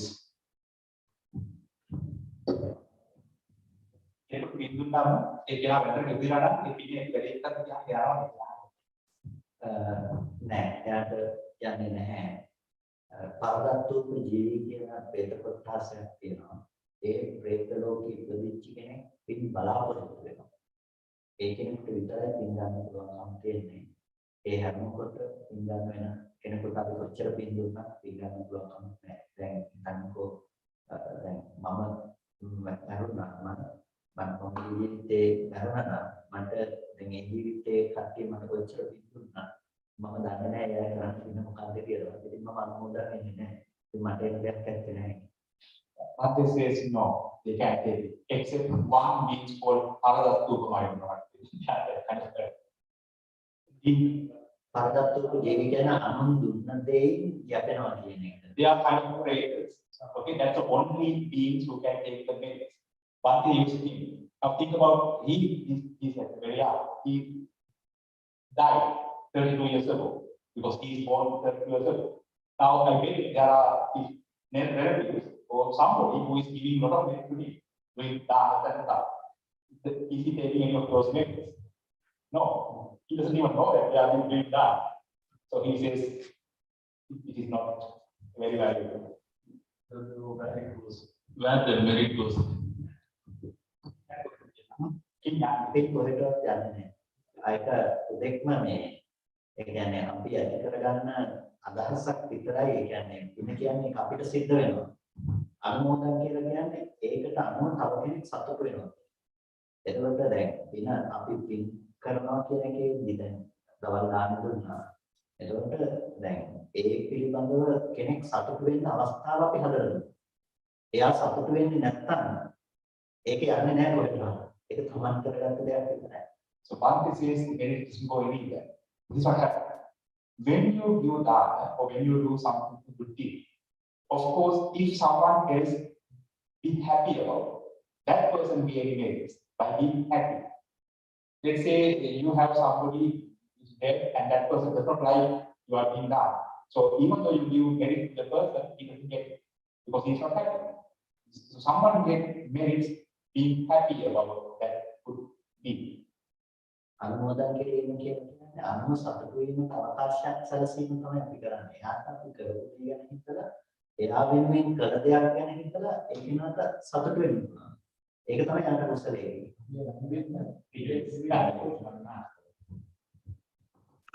ස්වාමීන් වහන්සේ ඒතකොට දෙවියන්ට පින් දීම Here it is very important to understand. We usually use the word transfer. Actually, the transfer word not the perfect word. The word should be rejoice. We make the situation, environment that the dead people can rejoice with what we do. That is the nature of the transfer in medicine. when we do activities such as offering Dhamma to the Mahasangha, we make the environment and also we invite our departed relatives. If they are ready to rejoice with this merit, they can rejoice and they can be happy and they can develop their life and they can become a better life. That is the thing that we do. But usually in monks, when we speak in English, we say the word transfer. Transfer we use for the, when we transfer money to an account, we use it. Even though we don't like it, other people can transfer money to my account. Even though I don't know, anyone can transfer money to my account. But merit is not like that. When a person wants to get medicine, he should be happy. He should rejoice with that merit. If he doesn't like him, he can rejoice. He can become a better life. Here, we can give the medicine. We make the environment that the dead people can rejoice with that merit and they can become a better life. That is the thing that we do.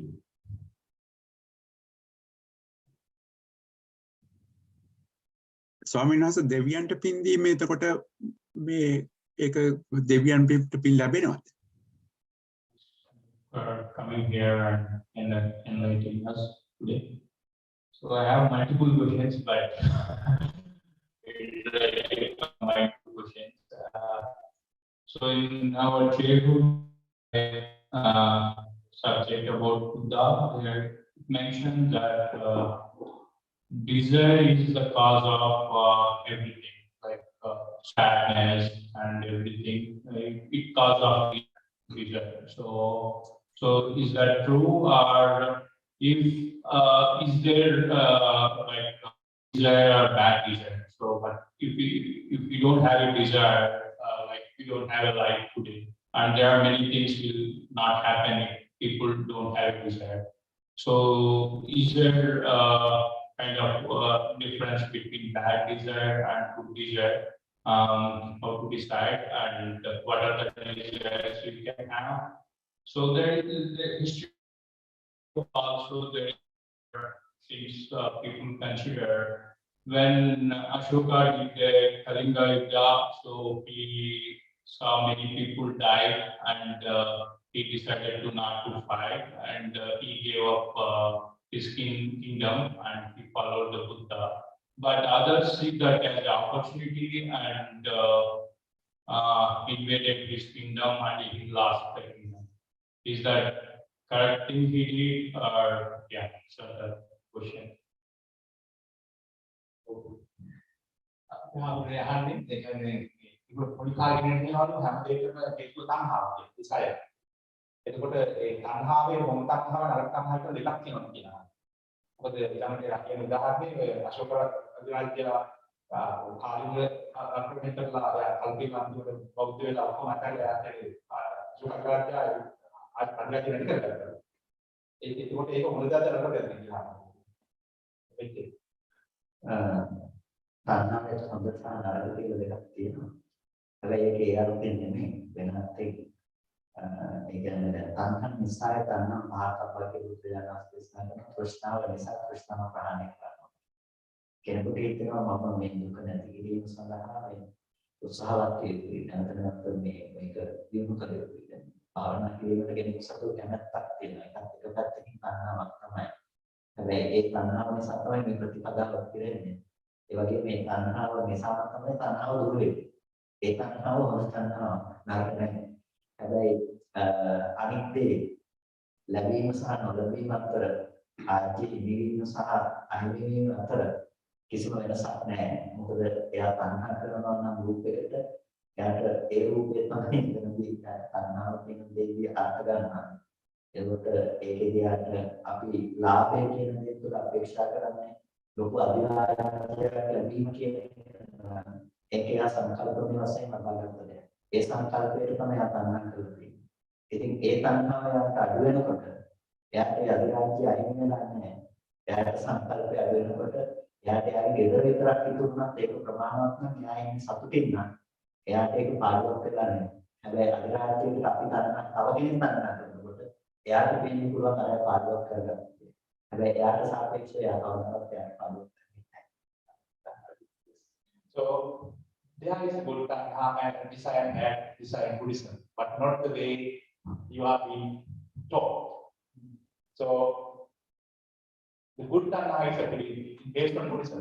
Only good tanha is when you want to understand the reality and get out of samsara, what people are getting you need to have some desire. That is a good desire. And without that desire, of course, you don't do meditation. You don't, of course, drop everything and become monk. That is a good tanha. Now, if one thing, the king Ashoka lost his empire, and that is bad tanha, or someone gained that empire and that is good tanha, that is, of course, not the right way of looking at it. Because one can think losing that kingdom, or not even kingdom, that whole empire is a bad thing. But it is based on how one look at it. Because one can give up on everything and be the happiest person on earth. He got good. He could have been the Chakravarti, like the king of the whole universe. He gave it up. So a lot of people may be thinking that what kind of stupidity is that? But who was the happiest person on the universe? The Buddha. So by gaining something, you can never be happy. So that is not a good desire. So, gaining it. And the Buddha's part of it, like I am.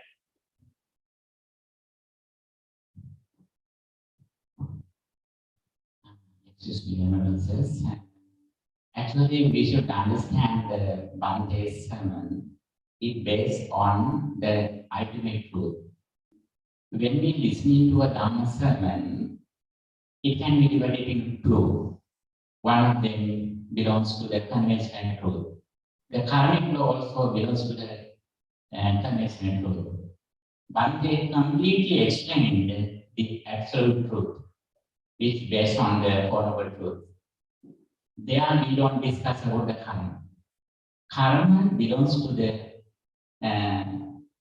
common sense, common truth, the sum of such which belongs in the worldly condition. And that is why we explain that whatever we do with intention, we will have the same results. When our mind is polluted, the results are evil. When our mind is pure, the results are fruitful. That understanding belongs to the karmic law. But still we have avidya. Avidya patya sankhara. Because of ignorance, mental formations arise. Not only unwholesome mental states, but even punyadi sankhara and anidana sankhara. We do these activities, meritorious deeds, because of ignorance. It means we think that before we experience, there was a world. After we experience, the world remains. That is the nature of the karmic law, or that is the nature of ignorance. But here Bhante explained how we completely overcome the samsaric circle. Avidyayam tveva asesa viraga nirodha sankhara nirodha. Sankhara nirodha vijnana nirodha. So on. Then we go to the finally Jati patya jara marana soka parideva. With the complete cessation of birth, we cease all the sufferings. For that, we should understand when we see something, when we hear something, when we smell something, we can contact something with five aggregates at the present moment as the result of our previous karma. When we contact something, there are five aggregates: Rupa, form, Vedana, feeling, Sanya, perception, Sankhara, mental formations, and Vijnana, consciousness. But when we recognize it, the form has already ceased. We recognize everything with four aggregates: Vedana, Sanya, Sankhara, Vijnana. That is the absolute truth. Whether we like or not, whether we know or not, whenever you experience, you understand something, you understand everything with your four aggregates. When you understand with these four aggregates, the very first experience, the first five aggregates have what this is. If we have this understanding, we can overcome the samsaric circle and we don't depend on outside material world. If you are ignorant, if you don't know this reality, immediately when we see something, our mind is fixed in outside material world. If our mind is fixed in outside material world, when the outside material world changes, we will suffer. If you want to overcome this suffering, we should practice mindfulness as Bhante explained. Not only mindfulness that we have, we should have concentration. For we want to overcome hindrances. When our mind is complicated, when our mind is polluted with negative thoughts, we can see this reality. Therefore, we should have samma samadhi, concentration. For concentration, we should have other qualities too. Samma ditti, samma vayam, and samma sati. Right view or right understanding, right effort, and right mindfulness. When mind gains concentration, samahito bhikkave bhikkhu yatha bhutam pajanati. He who gains concentration sees the reality. What is the reality? What we heard as Suttamena, the wisdom of hearing. First of all, we should have this understanding very clearly. With this understanding, this is the vision. With this vision, we practice mindfulness, not only mindfulness. When we gain concentration, we practice sampajanya or wisdom, wise reflection. When mind gains concentration, we reflect on my eye is impermanent, forms are impermanent, eye consciousness is impermanent, eye contact is impermanent, everything has this. Then we release from the outside material world, and also we reflect on inside meditation too, that we understand my mind also, my consciousness also arises and ceases. The nature of that ahustva sambutam uttana varsati. Not being occurred comes to occurrence. Being occurred will not go to occurrence. This is the golden sentence in Buddhism. Ahutva sambutam uttana varsati. Not being occurred comes to occurrence. Being occurred will not go to occurrence. This is the nature of our entire experience. Bhante completely explained this fact, not just the karmic law. He explained the way how we overcome the samsaric circle. For that, we have to practice mindfulness and also sampajanya, wisdom, or vipassana bhavana, or insight meditation. Thank you.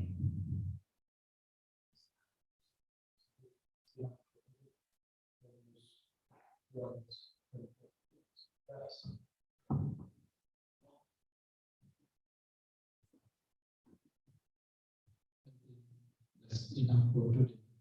It is time to wind up our program for now. Thank you very much.